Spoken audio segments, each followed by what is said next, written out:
आपके एग्जाम में हर हाल में फर्स्ट एड से क्वेश्चन आते ही हैं, क्योंकि यह फंडामेंटल ऑफ नर्सिंग का एक है। फर्स्ट एड प्राथमिक सहायता क्या होता है, या इसी को प्राथमिक चिकित्सा भी बोलते हैं। इसका लक्ष्य क्या होता है, फर्स्ट एड का क्या उद्देश्य होता है, हम क्यों देते हैं फर्स्ट एड, इसके पीछे का क्या कारण है, क्या उद्देश्य है, ये चीज़ें पूछ रहा है। ठीक है, तो चलिए हम लोग देखते हैं। सबसे पहले जानिए फर्स्ट एड का इतिहास क्या रहा है। देखिए, फर्स्ट एड जो होता है, फर्स्ट मतलब प्रथम, और एड मतलब सहायता देना या चिकित्सा करना, यानी प्रथम बार किसी घायल व्यक्ति को प्रथम दृष्टया उसके जीवन को बचाने के लिए जो कार्य किसी व्यक्ति के द्वारा किया जाता है वही फर्स्ट एड होता है। जैसे रोड पर कोई एक्सीडेंट कर गया, ठीक है, मान गए आसपास कोई जो है हॉस्पिटल नहीं है, या फिर वहाँ पे आसपास हॉस्पिटल है तो वह घायल व्यक्ति को खुद से नहीं जा सकता है, तो उसको ऐसा व्यक्ति जो आए मदद के लिए, वह थोड़ा बहुत जानता हो कि व्यक्ति को कैसे जो है जीवित रखना है, अस्पताल तक कैसे पहुँचाना है, तो वह व्यक्ति उसे फर्स्ट एड दे सकता है। ठीक है, तो फर्स्ट एड जीवन बचाने के लिए काफ़ी महत्वपूर्ण होता है। ठीक है, ताकि अस्पताल तक व्यक्ति को सुरक्षित पहुंचाया जाए, जहां पे उससे अच्छे ट्रीटमेंट हो सके। ठीक है, तो फर्स्ट एड जो इतिहास शुरू होता है वह जो है आपको 1870 से 77 से शुरू हुआ, जो घायल रोगी को प्राथमिक सहायता देने के लिए यह प्राचीन काल से यानी पहले से ही जो है चलते आ रहा है। ठीक है, जर्मनी के सर्जरी डॉक्टर जनरल स्पार्क ने प्राथमिक सहायता की धारणा को जन्म दिया। ठीक है, परंतु इसका पूर्ण रूप देखने को 1877 में मिला, जब सेंट जॉन एम्बुलेंस एसोसिएशन की स्थापना की गई। और आपको पता है कि सेंट जॉन एम्बुलेंस जो है फर्स्ट एड का डिग्री भी जो है प्रोवाइड आपको कराता है। ठीक है ना, तो मैं बता दूं कि फर्स्ट एड जो शुरू किया गया, प्रथम जो जन्म दिया गया, नाम दिया गया, वह जर्मनी के एक सर्जिकल डॉक्टर जनरल स्पार्क के द्वारा दिया गया, जो बहुत पहले प्राचीन काल में भी ये चीज़ें चलते आ रहा था। इन्होंने धारणा दिया, लेकिन पूर्ण रूप से इसका विस्तार देखने को 1877 में मिला, जब सेंट जॉन एम्बुलेंस एसोसिएशन की स्थापना की गई। ठीक है, तो ये तो इसका संक्षिप्त में इतिहास हो गया कि कहाँ से शुरू हुआ और क्या हुआ। अब आते हैं इसका एक्चुअल में फर्स्ट एड के परिभाषा पर। तो उम्मीद है आप लोग फर्स्ट एड का जो परिभाषा है समझ गए होंगे कि फर्स्ट एड के परिभाषा में क्या होता है। देखिए, फर्स्ट एड का मतलब है फर्स्ट और एड, यानी प्रथम चिकित्सा। किसी व्यक्ति को, किसी घायल व्यक्ति को या किसी सिचुएशन से ग्रसित व्यक्ति को जीवन को बचाने के लिए सहायता के रूप में जो ट्रीटमेंट, जो उपचार दिए जाते हैं, जो सहायता किया जाता है, वही फर्स्ट एड होता है। ठीक है, जैसे कोई व्यक्ति जल गया, अब आसपास कोई ऐसे व्यक्ति होते हैं जो थोड़ा बहुत जानता हो कि कैसे व्यक्ति को हैंडल करना है सिचुएशन को, तो वह आगे आता है, वह जो है बताता है कि ऐसे ऐसे करो, या खुद को जो है वह लग जाता है व्यक्ति को बचाकर हॉस्पिटल तक पहुंचाने में। तो वह किया गया जो उपकार होता है, सहायता होता है, वही फर्स्ट एड होता है। ठीक है, तो चिकित्सीय मदद आने, देख लीजिए यहाँ पे, चिकित्सीय मदद आने या अस्पताल ले जाने से पहले वही चीज़ें हैं, बीमार या घायल व्यक्ति को दी जाने वाली तत्काल इमीडिएट जो केयर होता है, चिकित्सा होता है, उसी को प्राथमिक चिकित्सा कहते हैं। यह सहायता किसी ऐसे व्यक्ति द्वारा दी जाती है जिसे प्राथमिक चिकित्सा का ज्ञान हो। ठीक है ना, अब मैं यहाँ पे फाइनली बता, अब देखिए होता क्या है कि जैसे कोई बीमार व्यक्ति है, ठीक है, कोई घायल व्यक्ति है, तो उसको अस्पताल ले जाने से पहले, ठीक है ना, उस स्थिति में जो उसके जीवन को बचाने के लिए महत्वपूर्ण होता है, वहाँ पे जो चिकित्सीय जो सहायता दिया जाता है उसी को प्राथमिक चिकित्सा कहते हैं। और ये जो चिकित्सा होता है, यह डॉक्टर का चिकित्सीय मदद मिलने से पहले का होता है। जाहिर सी बात है, मान के अचानक से किसी को हार्ट अटैक आया, तो हम जानते हैं कि हार्ट अटैक आया, उसमें हम क्या करेंगे, तो जो है व्यक्ति का जान बच सकता है। तो अब चूंकि अस्पताल दूरी है, उसको ले जाएंगे, तब तक हो सकता है बीच में पेशेंट डी कर जाए, तो इसलिए जो है आपको फर्स्ट एड जो है दिया जाता है जीवन बचाने के लिए, जीवन बचाकर उसके जीवन को जीने जो है मार्ग पर वापस लौटाने के लिए, साथ में जो है उसे अस्पताल जाने का भी एक साइड तैयारी किया जाता है, जहाँ पे उसके जीवन को सुरक्षित रखते हुए अस्पताल पहुँचा दिया जाता है। और जैसे ही अस्पताल पहुँच जाता है, जो फर्स्ट एड जो सहायता करने वाला व्यक्ति होता है, उसका जो है रिस्पॉन्स जिम्मेदारी खत्म हो जाता है। ठीक है, तो ये तो हो गया फर्स्ट एड का डिफिनीशन। फर्स्ट एड का डिफिनीशन क्या कहता है कि डॉक्टर के मदद मिलने से पहले या अस्पताल ले जाने से पहले किसी बीमार या घायल व्यक्ति को दी जाने वाली तत्काल चिकित्सा को ही प्राथमिक सहायता कहते हैं। ठीक है, यह सहायता किसी ऐसे व्यक्ति द्वारा दी जाती है जिससे प्राथमिक चिकित्सा का ज्ञान हो। ओके, अब आता है आपसे एग्जाम में पूछता है कि भाई फर्स्ट एड का क्या लक्ष्य है, क्या इसका उद्देश्य है कि हम फर्स्ट एड किसी व्यक्ति को देते हैं, इसके पीछे का क्या उद्देश्य हो सकता है। देखिए, फर्स्ट एड देने के पीछे का उद्देश्य यही है, प्रथम उद्देश्य यही है कि व्यक्ति के जीवन को बचाना। ठीक है, रोड पर एक्सीडेंट कर जाएगा, अगर उसे छोड़ दिया जाएगा तो व्यक्ति वहीं पे दम तोड़ देगा, लेकिन कोई व्यक्ति उसके मदद के लिए आगे आएगा, फर्स्ट एड प्राथमिक उसको उपचार देगा, सहायता करेगा, अस्पताल पहुंचाएगा। अगर उसका ब्लीडिंग हो रहा है तो ब्लीडिंग रोकने का उपाय करेगा, और ब्लीडिंग रोकने के उपाय करते हुए जो है उसे आगे अस्पताल पहुंचाएगा, यही उसके लिए फर्स्ट एड हो जाएगा। मान लो उसका जो है नहीं सहायता करेगा तो एक्सीडेंट हो गया और ब्लीडिंग काफ़ी ज़्यादा जा रहा है, और उसे अगर ब्लीडिंग रोकने नहीं आएगा फर्स्ट जो एड देने वाला है कि कैसे ब्लीडिंग को हम रोकें, तो वहीं पर जो है ब्लीडिंग हो जाएगा, काफ़ी ज़्यादा निकल जाएगा बॉडी से, व्यक्ति दम तोड़ देगा। तो फर्स्ट एड के बारे में कुछ जानकारी होनी चाहिए कि किसी को अगर कोई सिचुएशन में मदद करना हो तो उसको सहायता करते हुए अस्पताल में पहुँचा दे, तो जीवन उसका बच जाएगा। तो सबसे पहला इसका उद्देश्य यही होता है, जीवन को बचाना। ठीक है, रोगी को समान अवस्था को खराब होने से रोकना। मान गए व्यक्ति एक्सीडेंट कर गया, उसका हालत और ज़्यादा खराब ना हो, या फर्स्ट एड जो है उसको मदद करने आगे आता है, और ज़्यादा हालत खराब होने से जो है उसे बचाकर अस्पताल जो है उसे भेजता है। तो यह जो है अवस्था को खराब होने से रोकता है, रोगी के दर्द व पीड़ा को कम करता है। मान गए एक्सीडेंट कर गया, पैर टूट गया, हाथ टूट गया, जल गया, ठीक है ना, तो उसको दर्द पीड़ा को कम करते हुए फर्स्ट एड जो है सहायता करते हुए अस्पताल पहुँचाता है। ओके, स्वास्थ्य लाभ में सहायता करता है। अब जो दर्द पीड़ा से कराह रहा है उसको मदद के लिए आगे आएगा तो कहीं ना कहीं उसका दर्द कम होगा ही थोड़ा बहुत, तो उसके स्वास्थ्य में लाभ होता है। यदि अस्पताल में चिकित्सा की आवश्यकता हो तो रोगी को बिना किसी नुकसान के निकटतम अस्पताल ले जाने की व्यवस्था करना। फर्स्ट एड का उद्देश्य होता है कि अगर पेशेंट बुरी तरह जो है या घायल व्यक्ति बुरी तरह जो है प्रभावित है तो उससे जो है फर्स्ट एड देते हुए तुरंत जो है अस्पताल जो है ले जाने की व्यवस्था भी करना, यह फर्स्ट एड का ही जिम्मेदारी होता है। जैसे रोड पर एक्सीडेंट कर गया तो जो व्यक्ति इस क्षेत्र में एक्टिव है वह तुरंत सबसे पहले एम्बुलेंस को फ़ोन कर देगा। एम्बुलेंस जब तक आएगा तब तक वह जो है उसको सिचुएशन को हैंडल करेगा, और जैसे ही एम्बुलेंस आएगा उसको रखकर भेज देता है या साथ लेकर चला जाएगा। तो यह फर्स्ट एड में होता है। ठीक है, तो फर्स्ट एड का उद्देश्य यही है कि भाई जीवन को बचाया जाए और स्थिति खराब होने से जो है रोका जाए, दर्द पीड़ा को कम किया जाए, इसको लाभ स्वास्थ्य लाभ जो है इसको मिलता है इससे। ठीक है, और ज़रूरत है तो उसे अस्पताल तक ले जाया जाता है, यही फर्स्ट एड का लाभ होता है, उद्देश्य होता है। ठीक है, आगे बढ़ते हैं। तो ये क्वेश्चन हो गया समाप्त, परिभाषा डिफिनीशन आप लोग लक्ष्य जान गए। आगे बढ़ते हैं।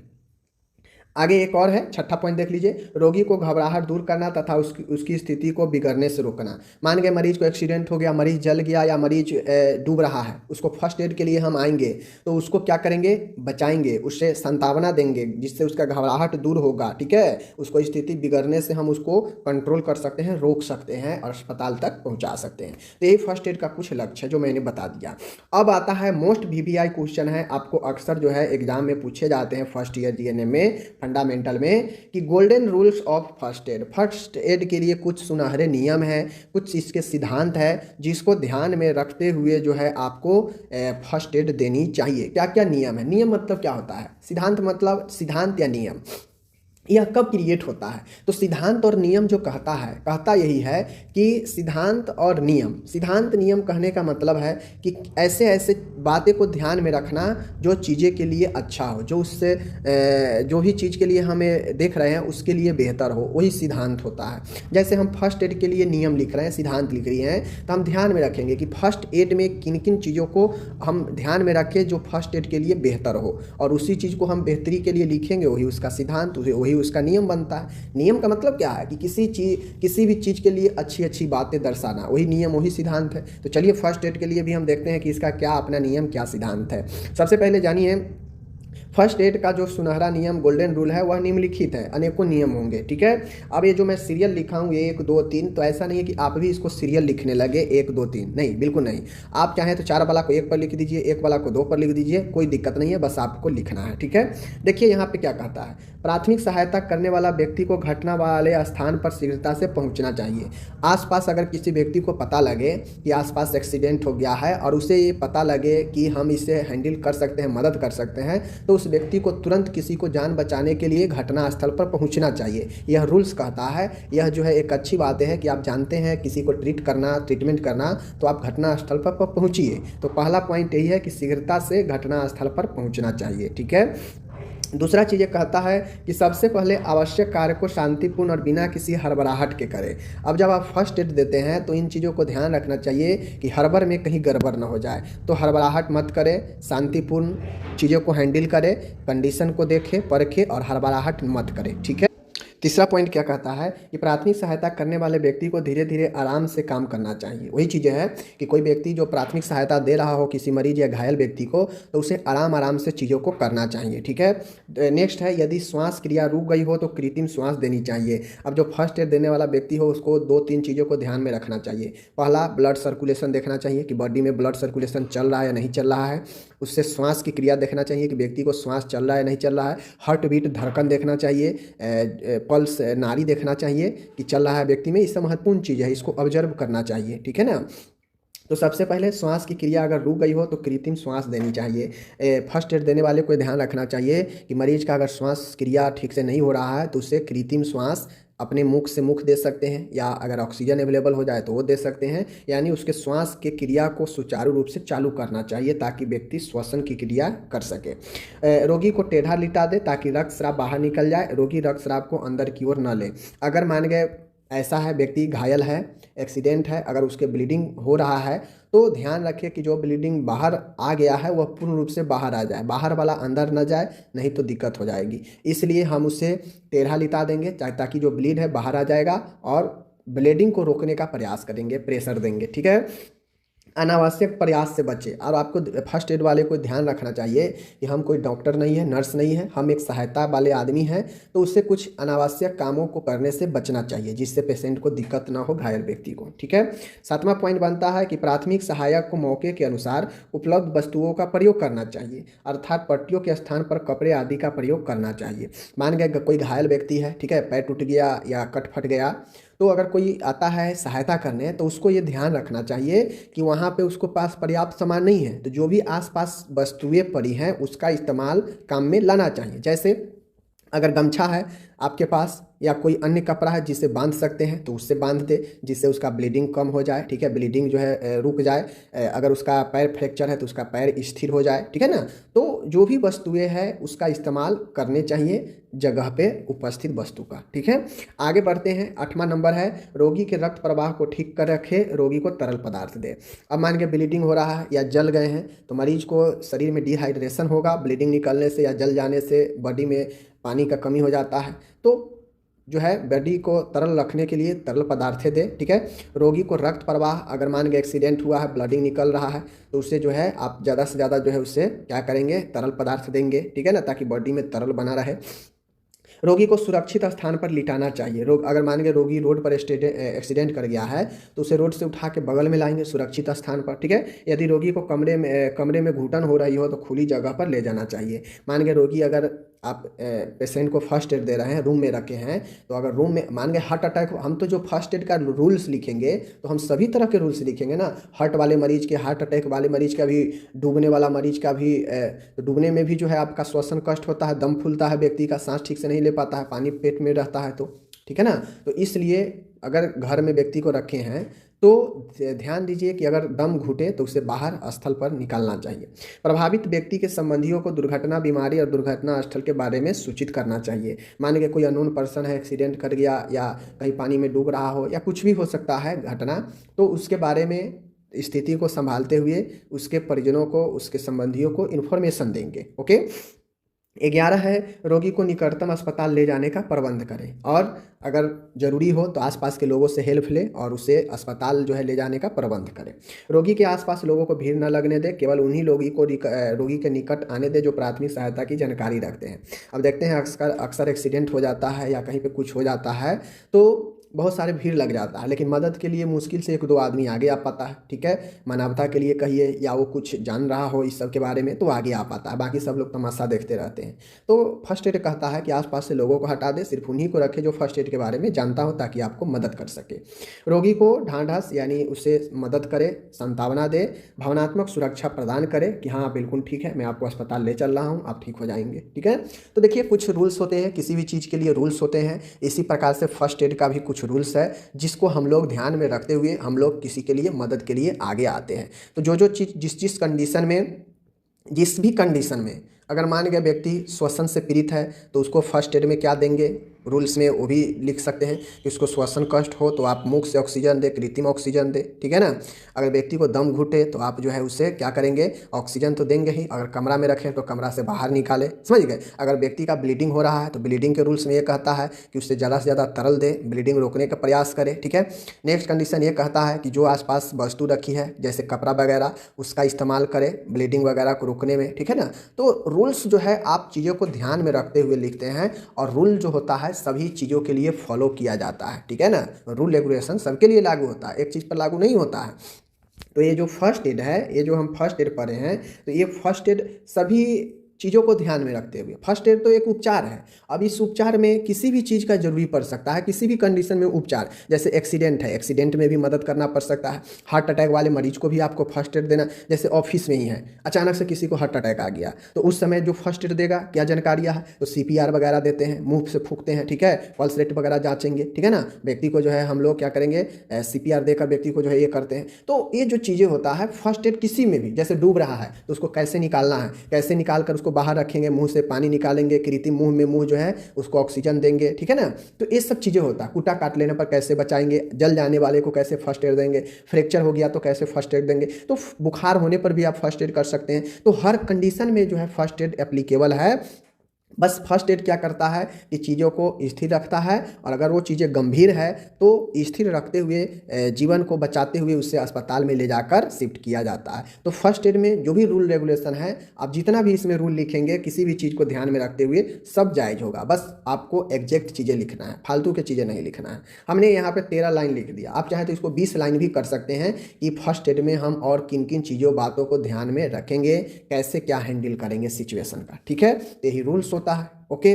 तो ये रूल्स जो है फर्स्ट एड के हर एक कंडीशन में लागू होगा, हर एक सिचुएशन के अनुसार जो है इसका रूल्स जो है बनता है। अगर एक्सीडेंटल है, पैर फ्रैक्चर है, तो उसके लिए जो है फर्स्ट एड का आप रूल्स लिखेंगे, ठीक है ना। अब क्या लिखेंगे, फ्रैक्चर होगा तो हड्डी टूटा है तो उसको दर्द होगा काफ़ी, तो दर्द के लिए जो है उसे मैनेजमेंट करेंगे, दर्द से राहत के लिए संतावना देंगे, ठीक है। उसको पेन किलर दे सकते हैं आप चाहे तो, अगर दवाई है तो, ठीक है ना, थोड़ा बहुत, अगर नहीं है तो कोई दिक्कत नहीं है। उसके मूवमेंट के लिए जो है स्थिर रखेंगे, अनावश्यक काम नहीं करेंगे कि आप उसको हड्डी को जो है फ्रैक्चर है वहाँ पर सीधा आप करने लगे, डॉक्टर बन जाए, ये नहीं करेंगे, ठीक है ना। तो चीज़ें रूल्स जो है आपको फर्स्ट एड का यह एक जनरल रूल है जो सभी में एप्लीकेबल है, लेकिन आपको अलग अलग कंडीशनों में भी फर्स्ट एड पूछ जाता है। जैसे जलने हुए मरीज का फर्स्ट एड, फ्रैक्चर वाले मरीज का फर्स्ट एड, ठीक है, डूबते हुए मरीज का फर्स्ट एड, ठीक है ना, जहर लेने और पॉइजनिंग वाले मरीजों का फर्स्ट एड। तो फर्स्ट एड हर एक कंडीशन में पूछता है और उसी कंडीशन के हिसाब से हम लोग जो है फर्स्ट एड लिखते हैं, ठीक है। प्रश्न ये है, आपदा को परिभाषित कीजिए, आपदा के प्रकार और आपदा के प्रबंध को संक्षेप में समझाइए। ये भी प्रश्न फर्स्ट ईयर के फंडामेंटल ऑफ नर्सिंग में आपसे पूछा जा सकता है। तो चलिए डिटेल में देखते हैं। आपदा क्या होता है। आपदा का अर्थ है अचानक होने वाली एक विध्वंसकारी घटना जिससे व्यापक भौतिक क्षति होते हैं। यह एक प्रतिकूल स्थिति है जो अनुकूल नहीं है, प्रतिकूल है, मतलब एक अपोजिट, एक गड़बड़ स्थिति है जो मानवीय भौतिक पर्यावरण व्यवस्था को व्यापक तौर पर प्रभावित करता है और क्षति पहुंचाता है, जिसमें बड़े पैमाने पर माल जाल का जो है हानि भी होता है, समझ गए। तो देखिए, आपदा आपको बता के नहीं आएगा, चाहे वो मानव निर्मित हो चाहे वो प्राकृतिक आपदा हो। मानव निर्मित होगा जैसे बम ब्लास्ट कर देना, आग लगा देना, ठीक है। तो कोई व्यक्ति एक कह के नहीं आपको बम ब्लास्ट करता है, या कोई व्यक्ति जो है आपको कह के आपके ऊपर हमला नहीं करेगा, या कह के जो है वह फायर नहीं करेगा। तो मानव निर्मित हो या प्रकृति को, प्रकृति तो भाई कहेगा ही नहीं, वो तो जब मानव आपको नहीं कहेगा आपको हानि पहुंचाने के लिए, तो प्रकृति थोड़ी ना कह पाएगा। तो ऐसा आपदा का अर्थ होता है कि अचानक, ठीक है, अचानक से होने वाली ऐसी विध्वंसकारी घटना जिससे बड़े पैमाने पर जाल माल की हानि होती है, जिससे क्षति पहुंचती है, जिससे प्रतिकूल स्थिति में मानवीय भौतिक पर्यावरण व्यवस्था को व्यापक तौर पर प्रभावित करती है, वही आपदा होता है। आपदा अचानक से होने वाली घटना को ही आपदा कहते हैं, जो मानव निर्मित भी हो सकता है, जो प्रकृति भी हो सकता है, जिससे बड़े पैमाने पर जाल माल की और पूरे व्यवस्था को जो है विध्वंस कर सकता है, क्षति पहुँचाने वाला जो घटना है वही आपदा कहलाता है। तो आपदा के बारे में समझ गए। चलिए, ये है। अब यहाँ पे देखिए, मानवीय के मतलब व्यक्ति को क्षति पहुँचाएगा, भौतिक मतलब जो व्यक्ति को घर हो गया, ठीक है, घर हो गया, बिल्डिंग हो गया, सामान हो गया व्यक्ति से जुड़े हुए, तो भौतिक चीज़ें हो गया। पर्यावरण का मतलब जैसे पर्यावरण, जैसे पेड़ पौधे, सबको क्षति पहुँचा देता है आपदा आने पर, ठीक है। इसके माल जाल की हानि होती है, समझ गए, सब प्रभावित होता है आपदा में। तो यही चीज़ें हैं, समझ गए। पर्यावरणीय समस्या प्राकृतिक आपदा हो सकती है या निर्मित या मानव निर्मित क्रियाकलाप द्वारा उत्पन्न हो सकती है। यानी ये जो आपके मतलब आपदा हो सकता है, ये आपदा प्रकृति भी हो सकता है या मानव निर्मित भी हो सकता है। आपदा हमेशा बड़े पैमाने पर जान माल की तबाही का कारण होता है व इनसे उबरने हेतु स्थानीय व वैश्विक स्तर पर प्रयासों की आवश्यकता होती है। इसीलिए हम सभी नर्स को नर्सिंग में भी आपदा के बारे में पढ़ना होता है कि हमारे आसपास अगर आपदा आ जाए, बाढ़ आ जाए, भूस्खलन आ जाए, ठीक है, कुछ भी आपदा आ जाए तो उसमें लोगों के लिए हम कैसे राहत बन के लोगों को मदद करेंगे। इसीलिए नर्स को भी आपदा जानना चाहिए और आपदा में क्या होता है, आपदा में कैसे मदद करनी चाहिए। तो इसीलिए नर्स के आपदा बहुत महत्वपूर्ण है और पूछता भी है, ठीक है, लॉन्ग शॉर्ट दोनों में। तो ये चीज़ें को समझ गए। चलिए आगे चलते हैं। अब देखिए आपदा के लिए आप लोग समझ लीजिए, आपदा में ट्रिएग होता है, ठीक है, ट्राई एज, ठीक है, ये याद रखिए, ट्राई एज, ठीक है, ट्राई एज, समझ गए। ट्राई एज आपदा के समय प्राथमिक देखभाल के लिए विकसित नियमों का समूह है। अब आपसे पूछ देगा कि तो आपको ये समझना है कि जो आपदा है, ये आपदा को जो है ट्रिएग एक आपदा का एक नियम विकसित किया गया देखभाल करने के लिए। इसमें पीड़ित के देखभाल गंभीरता के आधार पर जो है किया जाता है, दिए गए रंगों के आधार पर किया जाता है। अब ये जो देखिए, अब जैसे आपदा मानिए तो आपदा में बहुत सारे लोग चपेट में आता है, ठीक है ना, बहुत सारे लोग को कितना का पैर टूट गया, कितना का जो है हाथ कट गया, कितना का जो है सर फट गया, कितना का जो है ये जल गया, ठीक है, कितना बिल्कुल गंभीर हो जाता है, कितना मरने के पोजीशन में रहता है। तो ये ट्रियाग बताता ये है कि जो जितना गंभीर होगा उस गंभीरता के आधार पर पहले देखभाल जो है उसे निश्चित किया जाएगा। मतलब जो सबसे ज़्यादा गंभीर होगा पहले जो है उसको जो है प्राथमिकता के आधार पर उसे देखभाल दिया जाएगा और उसके लिए ट्रियाग एक नियम विकसित किया गया जिसे ट्रियाग कहते हैं, जो गंभीरता के अनुसार जो है रंग प्रदान करके देखभाल किया जाता है। अब ये ट्रियाग कौन कौन से रंग बताता है तो देख लीजिए। हरा रंग यहाँ पे बताता है कि जो व्यक्ति चलने फिरने में सक्षम हो, ठीक है, हरा रंग ऐसे बताता है ट्रिएग में हरा रंग सूचित करता है कि जो व्यक्ति पीड़ित तो है बट वह चलने फिरने में सक्षम है, तो ये हरा रंग बताता है। लाल रंग बताता है कि जीवित रहने की सर्वाधिक संभावना वाले व्यक्ति। अब लाल रंग ट्रिएग में वैसे व्यक्तियों को निश्चित करता है, बताता है कि जो व्यक्ति में जीने की संभावना सबसे सर्वाधिक है, तो वैसे को निश्चित किया जाता है। पीला रंग गंभीर रूप से चोटिल परंतु जीवन को खतरा नहीं, और पीला रंग बताता है कि व्यक्ति गंभीर रूप से चोटिल तो है बट उसके जीवन को खतरा नहीं है उतना, समझ गए, तो ये पीला रंग है।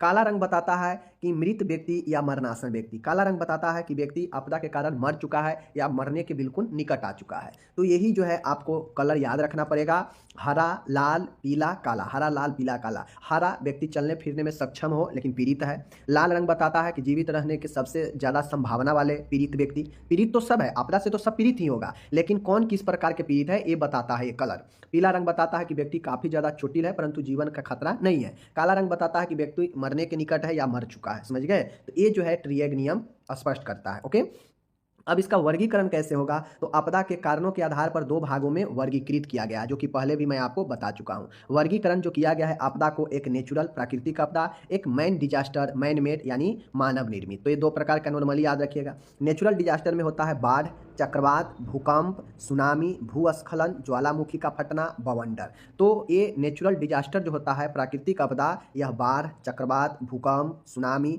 भूस्खलन, ज्वालामुखी फटना, बवंडर, ये सब नेचुरल आपदा है, ठीक है। मैन डिजास्टर आपदा का मतलब है युद्ध हुआ, दंगे होना, पुल ढह जाना, आतंकवादी आक्रमण, जैविक युद्ध, ठीक है, रासायनिक युद्ध, आगजनी, भगदड़ मचना, परमाणु आपदा, न्यूक्लियर रिसाव, ये सब मैन मेड डिजास्टर है, यानी मानव निर्मित है, मानव के द्वारा किया गया आपदा है। तो ये मानव निर्मित, ये नेचुरल डिजास्टर, दोनों के वर्गीकरण पूछेगा, बता दीजिएगा, ठीक है। अब इसका एक महत्वपूर्ण प्रश्न ये पूछता है कि आपदा प्रबंधन में नर्स की भूमिका बताएं। देखिए, अब नर्स की जो भूमिका है यह आपको सिंगल 5 नंबर में भी पूछा जा सकता है, समझ गए, या फिर लॉन्ग में पूछेगा तो यह क्वेश्चन ज्वाइंट में रहेगा। ओके, चलिए देख लीजिए कैसे। आपदा प्रबंधन में नर्स की भूमिका क्या क्या है, चलिए। Role of nurse in disaster management, okay, देख लीजिए। नर्स को आपदा प्रबंधन हेतु व्यक्तिगत एवं व्यावसायिक दोनों ही प्रकार से तैयारी होना चाहिए। नर्स किसी भी आपदा के निपटने के लिए, प्रबंधन के लिए नर्स को खुद यानी व्यक्तिगत और व्यावसायिक दोनों ही प्रकार से तैयार होना चाहिए, ठीक है, कि कब क्या चीज़ का जरूरत पड़ जाए पता नहीं, तो इसके लिए खुद को और उसके जो प्रोफेशन है नर्सिंग का उस दोनों के लिए तैयार रहना चाहिए नर्स को आपदा प्रबंधन हेतु। तो इसीलिए देखते होइएगा कि आपदा प्रबंधन में भी जो है जो डिजास्टर मैनेजमेंट होता है उसमें भी नर्स की बहाली की जाती है ताकि नर्स जो है आपदा में लोगों को मदद कर सके, ठीक है, ये हो गया। इस हेतु नर्स को डिजास्टर मैनेजमेंट का विशेष प्रशिक्षण प्राप्त करना चाहिए। इसीलिए देखते होइएगा कि जितने भी नर्सिंग कोर्स है सब में डिजास्टर मैनेजमेंट नर्स के लिए एक चैप्टर दिया गया है, जहाँ पे पढ़ा जाता है कि होता क्या है, बेसिक चीज़ें जाना जाता है। तो एक नर्स के डिजास्टर मैनेजमेंट को विशेष प्रशिक्षण भी प्राप्त करना चाहिए। उसे आपातकालीन परिस्थिति एवं आपदा के दौरान निम्न कार्य करनी चाहिए। अब ये आपदा क्या है? आपदा एक आपातकालीन इमरजेंसी कंडीशन है जो अचानक से आता है। जो चीज़ें अचानक आ जाए वह आपातकालीन ही होता है। तो आपातकालीन परिस्थिति या आपदा दोनों में इस दौरान निम्न कार्य करनी चाहिए नर्स को, यानी नर्स को क्या क्या भूमिका निभाना चाहिए देख लीजिए। परिजनों एवं समुदाय के मीटिंग की व्यवस्था करनी चाहिए। जैसे ही कोई डिजास्टर लगे कि बाढ़ आने वाला है, अकाल होने वाला है, कोई ज़्यादा क्षति होने वाला है, तो आसपास के समुदाय में परिजनों के साथ मिलकर व्यवस्था करनी चाहिए आपदा से निपटने का। ठीक है, तो ये पहला पॉइंट। बचाव के उपाय खोजना, नर्स को ये एबिलिटी होनी चाहिए कि जो आपदा है या जो आपदा आने वाला है उसका बचाव कैसे किया जाए, इसके लिए उपाय खोजना नर्स की काम है। घरों में आपदा बचाव हेतु सुरक्षित उपाय समझाना, नर्स का ये भूमिका है कि वह लोगों में, वह समुदाय में, घरों में रहे तो आपदा से बचाव हेतु कैसे सुरक्षित रखे अपने आप को, उसके लिए उपाय लोगों को समझाना, क्योंकि नर्स एक प्रशिक्षित है। ठीक है। आपदा के दौरान निम्न की सप्लाई में मदद करनी चाहिए। अब आपदा के दौरान नर्स को निम्न चीज़ों का भी ध्यान रखना चाहिए, क्योंकि आपदा के समय और भी चीज़ों का डिमांड होता है। तो नर्स को निम्न सप्लाइयों में भी मदद करनी चाहिए, जैसे भोजन सप्लाई, पानी सप्लाई, कपड़ों की सप्लाई, कंबलों की सप्लाई, प्राथमिक उपचार बॉक्स, ये सब का जो है आपको सप्लाई करना चाहिए एज ए नर्स। अब एज ए नर्स आप नहीं, अब ऐसा नहीं है कि आप नर्स है तो आप उनको भूखे छोड़ दीजिएगा, पानी नहीं दीजिएगा, कपड़ा नहीं दीजिएगा, आप व्यवस्था तो करवा सकते हैं ना। तो नर्स को इन सब में भी भूमिका निभानी चाहिए कि भोजन सप्लाई करवाएं, पानी सप्लाई करवाएं, कपड़ों की सप्लाई करवाएं, कंबलों की सप्लाई करवाएं, प्राथमिक उपचार जो है वो दें। ठीक है, तो इन सब चीज़ों का भी जो है आपदा के दौरान मदद करनी चाहिए। आगे है फ्लैश लाइट एवं बैटरी। नर्स को जो है ये चाहिए कि आपदा के दौरान इलेक्ट्रिक बहुत ज़्यादा डैमेज हो जाता है तो फ्लैश लाइट और बैटरीज का इस्तेमाल करवाएं। ठीक है, औषधि का वितरण करवाएं। बहुत सारे जो लोग होंगे जिनको ज़रूरत होगा कुछ दवाइयाँ का, तो उनको दवाइयाँ का भी वितरण करवाएं। ठीक है। सैनिटेशन सप्लाई का मतलब होता है कि जैसे आसपास गंदगी है, चूँकि आपदा में बहुत सारे चीज़ टूट फूट कर इधर उधर बिखरते हैं, पानी अगर बाढ़ है तो बहुत ज़्यादा इधर उधर पानी लग जाते हैं, तो इस कारण से जो है सैनिटेशन करवाना चाहिए, जैसे DDT पाउडर हो गया, सबका छिड़काव करवाना चाहिए। ठीक है ना, तो ये सब नर्स को चाहिए कि ये सब उपलब्ध करवाएं। ठीक है। आगे है कि नर्स को महामारी की आशंका को देखते हुए सभी स्वास्थ्य देखभाल संबंधित वस्तुएं तैयार रखना चाहिए। उदाहरण, अब नर्स को आवश्यक जरूरी सामान तो ऊपर देख ही लिए कि वो सबका भी जो है सप्लाई करवाना चाहिए, बट नर्स का जो अपना काम है महामारी के समय, आपदा के समय, इमरजेंसी कंडीशन में नर्स को खुद को तैयार रखने के साथ साथ वह स्वास्थ्य देखभाल से संबंधित चीज़ों वस्तुओं को भी जो है तैयार रखना चाहिए, ताकि जैसे ही ज़रूरत पड़ जाए लोगों को इमीडिएट केयर दिया जाए, जीवन बचाया जाए। तो उसके लिए स्टेटोस्कोप रखना चाहिए, BP उपकरण रखना चाहिए, समझ गए, इमरजेंसी ड्रग रखना चाहिए, टीकाकरण रखना चाहिए और ऑक्सीजन सप्लाई करवाना चाहिए, ताकि लोगों जो जीने वाले लोग हैं उन लोगों का जीवन बचाया जाए आपदा के समय इन सब चीज़ों को रखकर। ठीक है, ये हो गया। अब चाहे तो आप और सारे चीज़ लिख सकते हैं। नर्स को क्या चाहिए, तो नर्स को चाहिए कि वह जो है आसपास, नर्स को चाहिए कि वह एक अच्छे कैंप लगाकर लोगों को ट्रीटमेंट दे। ठीक है, नर्स को चाहिए कि वह रिहेबिलिटेशन में भी भूमिका निभाए। रिहेबिलिटेशन का मतलब होता है कि पुनर्वास में भूमिका निभाए, मतलब जो फंसे हुए लोग हैं उनको निकाल कर उनको जो है अलग जगह पर शिफ्ट करवाने के लिए, इनके लिए भी नर्स को काम करना चाहिए। तो आप एज ए नर्स, एक प्राकृतिक आपदा घटित हो चुका है या होने की आशंका है, तो उस लिए अपने आप को और लोगों के लिए क्या आप कर सकते हैं, भूमिका निभा सकते हैं, यह कॉमन चीज़ें हैं जिसको आपको लिखना है। मैंने यहाँ पे बता दिया। अब आपको इसको और ज़्यादा आप खुद से भी डिटेल से इसको लिख सकते हैं, कोई बड़ी बात इसमें नहीं था। ठीक है ना, एज ए नर्स भूमिका लिखना था, पहले भी पढ़ा चुके हैं, अभी भी पढ़ा चुके हैं। आपको पहले का अच्छा लगा तो पहले वाला लिखिए, अभी को अच्छा लग रहा है तो अभी वाला लिखिए। आगे प्रश्न आया है वह है कम्युनिकेशन। कम्युनिकेशन अपने आप में फर्स्ट ईयर में भी काफ़ी महत्व आते हैं। पहला प्रश्न है संप्रेषण होता क्या है, संप्रेषण के महत्व, इंपॉर्टेंस और उद्देश्य यानी पर्पज को बताना है। ओके, चलिए संप्रेषण होता क्या है। सबसे पहले देखिए संप्रेषण होता क्या, इस चीज को समझिए। संप्रेषण का अर्थ है किसी विचार या किसी संदेश को एक स्थान से दूसरे स्थान पर प्रेषित करने वाला द्वारा भेजना तथा प्राप्त करने वाला द्वारा प्राप्त करना। देखिए कम्युनिकेशन का मतलब होता है आदान प्रदान करना। जैसे हम वीडियो के माध्यम से आपके पास पढ़ाई लेकर आ रहे हैं या फिर कोई सूचना भी लेकर आते हैं, नोटिस भी लेकर आते हैं, जो आप वीडियो के माध्यम से देखकर सूचना को प्राप्त करते हैं। तो हमारे आपके बीच में क्या है, एक प्रकार से कम्युनिकेशन चलता है कि हम जो चीज़ बताना चाहते हैं, चाहे कोई अपडेट आए, कोई नोटिस आए, तो उसको हम जो है वीडियो के माध्यम से आप सभी के बीच यूट्यूब के माध्यम से सूचना बताते हैं, आप देखकर आप जानकारी लेते हैं, आपको जानकारी होता है, ठीक है। तो आप प्राप्त करने वाला हो गए, हम भेजने वाले हो गए, संदेशवाहक हो गए, ठीक है। तो ये इन दोनों के बीच में जो आदान प्रदान हो रहा है यही कम्युनिकेशन होता है, ठीक है, जिसमें कोई विचार भी हो सकता है, कोई संदेश भी, कोई सूचना भी, कुछ भी हो सकता है जिसको हम लोग आदान प्रदान करते रहते हैं, ठीक है। चाहे वो ग्रुप के बीच में हो, चाहे दो व्यक्तियों के बीच में हो, किसी के बीच में भी ये कम्युनिकेशन हो सकता है, समझ गए। कम्युनिकेशन का अर्थ अगर नहीं समझे फिर से समझिए। कम्युनिकेशन का अर्थ है सूचना का आदान प्रदान, सीधी सी बात है। कम्युनिकेशन का मतलब होता है कि कोई भी सूचना, कोई भी विचार, कोई भी चीज़ों, संदेश, कुछ भी, उसका आदान प्रदान। कम्युनिकेशन थोड़ी कठिन प्रक्रिया है, ठीक है। कठिन प्रक्रिया क्यों है? क्योंकि कम्युनिकेशन स्किल इंसान के व्यक्तित्व का अभिन्न अंग है। अब कम्युनिकेशन हो गया सूचनाओं का आदान प्रदान, यानी सूचना को एक से दूसरे के पास भेजना, ठीक है, ये हो गया कम्युनिकेशन, संचार, मतलब एक से दूसरे के बीच में माध्यम, यही कम्युनिकेशन। और उसमें स्किल जुड़ जाता है, मतलब होता है कौशल, ठीक है। तो जब ये कम्युनिकेशन में स्किल जुड़ जाता है तो यह व्यक्ति के लिए, उसके पर्सनालिटी के लिए एक अभिन्न अंग बन जाता है। तभी देखते हो यह कहता है कि इसके अंदर कम्युनिकेशन स्किल बहुत बेहतर है, बहुत प्रभावी है। अगर आपके अंदर कम्युनिकेशन स्किल बढ़िया है तो आप कहीं भी इंटरव्यू देने जाइएगा, किसी सामने बैठिएगा तो आप एक अट्रैक्टिव जो है उसको लुभा सकते हैं अपने ओर, अगर कम्युनिकेशन स्किल आपका बढ़िया है तो, समझ गए।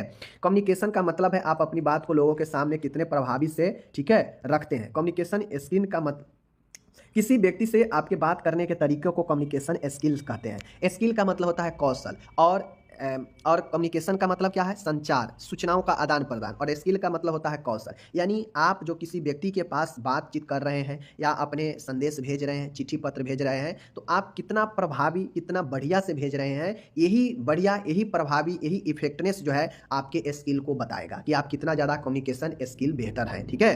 तो यही कम्युनिकेशन स्किल हो जाता है। कम्युनिकेशन स्किल व्यक्ति के व्यक्तित्व को दिखाता है कि व्यक्ति कितना बढ़िया स्किल का है, ठीक है। तो ये चीज़ हो जाता है, समझ गए। और कम्युनिकेशन क्या है? सूचना है, उसको आदान प्रदान है, ओके। कम्युनिकेशन को दो भागों में विभाजित किया जा सकता है। एक भाग है आपका शब्दहीन और एक है शाब्दिक, यानी एक होता है आपका, यहाँ पे मैं बता देता हूँ, वर्बल, और एक होता है नॉन वर्बल। अब यहाँ पे इसको छोड़िए, कम्युनिकेशन का वर्गीकरण देखिए। ये है कम्युनिकेशन, संप्रेषण, संबंधों के आधार पर, फॉर्मल, इनफॉर्मल। बस संबंध के आधार पर अगर आपसे पूछ दे, on the basis of relation, तो एक फॉर्मल और एक इनफॉर्मल, दो प्रकार से। यहीं पे बात किया जाए अभिव्यक्ति के आधार पर, तो एक होता है वर्बल और एक होता है नॉन वर्बल, यानी एक शाब्दिक और एक अशाब्दिक, ठीक है। शाब्दिक कहने का मतलब है एक होता है ओरल और एक होता है रिटेन, समझ गए। यानी जो शब्दों में बताया जाए उसे आप कह के बता दीजिए मौखिक रूप से, या लिख के बता दीजिए, तो वो शाब्दिक हो जाएगा। नॉन वर्बल मतलब अशाब्दिक, जिसमें कोई शब्द नहीं है, उसके लिए कुछ नहीं है। तो ये संप्रेषण का वर्गीकरण है। पहला है संबंधों के आधार पर, दूसरा है अभिव्यक्ति के आधार पर। संबंध के आधार पर दो, फॉर्मल, इनफॉर्मल। अभिव्यक्ति के आधार पर शाब्दिक, अशाब्दिक। और फिर जो वर्बल है, यह दो है, एक है मौखिक और एक है रिटेन, समझ गए चीजों को। चलिए, ये हो गया। आगे देख लीजिए। अब आपको पता है इस संप्रेषण का महत्व हम लोग को ऊपर बताना था, महत्व पर बताना था, उद्देश्य बताना था, ठीक है।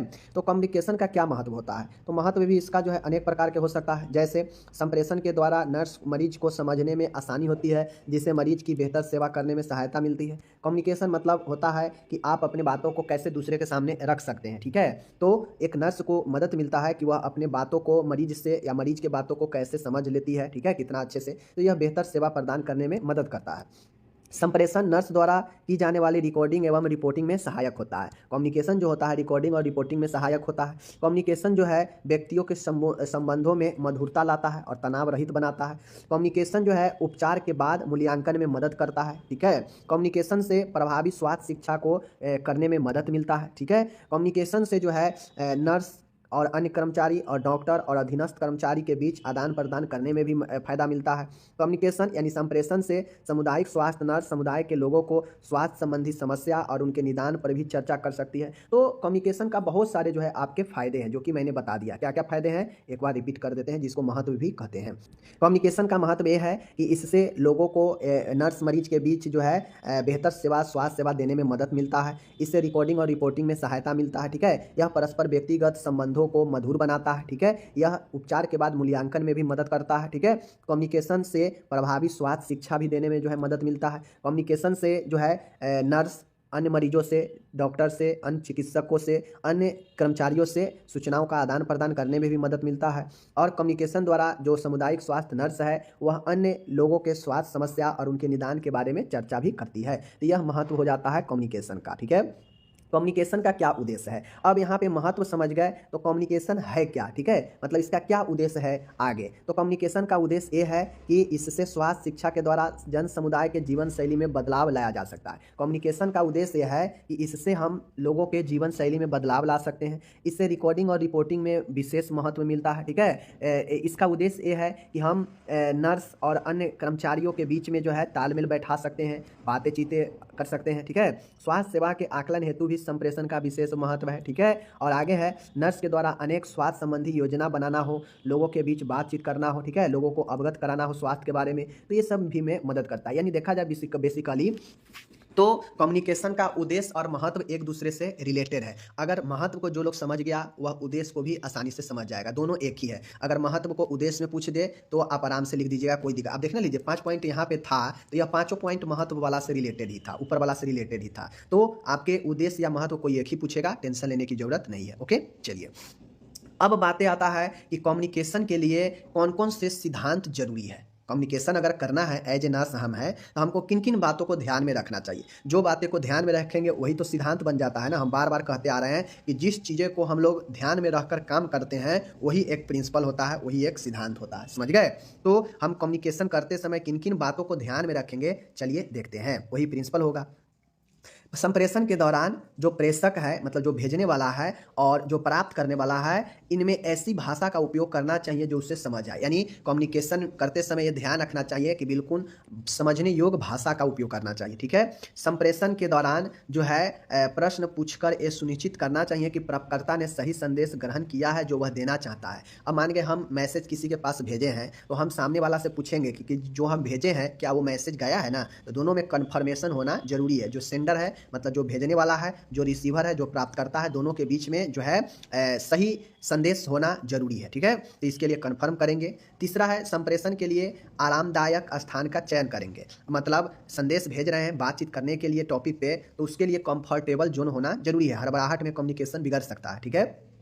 संप्रेषण के दौरान सरल भाषा का उपयोग करें, शब्दों को पूरा कर दें, ठीक है। शब्दों को संक्षिप्त में उपयोग नहीं करें, क्योंकि हो सकता है जो आप संक्षिप्त में समझ रहे हैं वो सामने वाला ना समझे। तो इसीलिए संप्रेषण में बिल्कुल आप अच्छे भाषा और संक्षेप चीज़ों का उपयोग नहीं करेंगे, ठीक है। अच्छे भाषा का उपयोग करेंगे। आगे है संप्रेषण के दौरान द्विपक्षीय होना चाहिए, उससे प्राप्तकर्ता सक्रिय रहता है। संप्रेषण हमेशा दोनों पक्षों के हिसाब से होना चाहिए। ऐसा नहीं है कि आप अपने ही बातों को दूसरे को समझा रहे हैं, आप उसके बातों को नहीं समझ रहे हैं। तो संप्रेषण हमेशा द्विपक्षीय होनी चाहिए।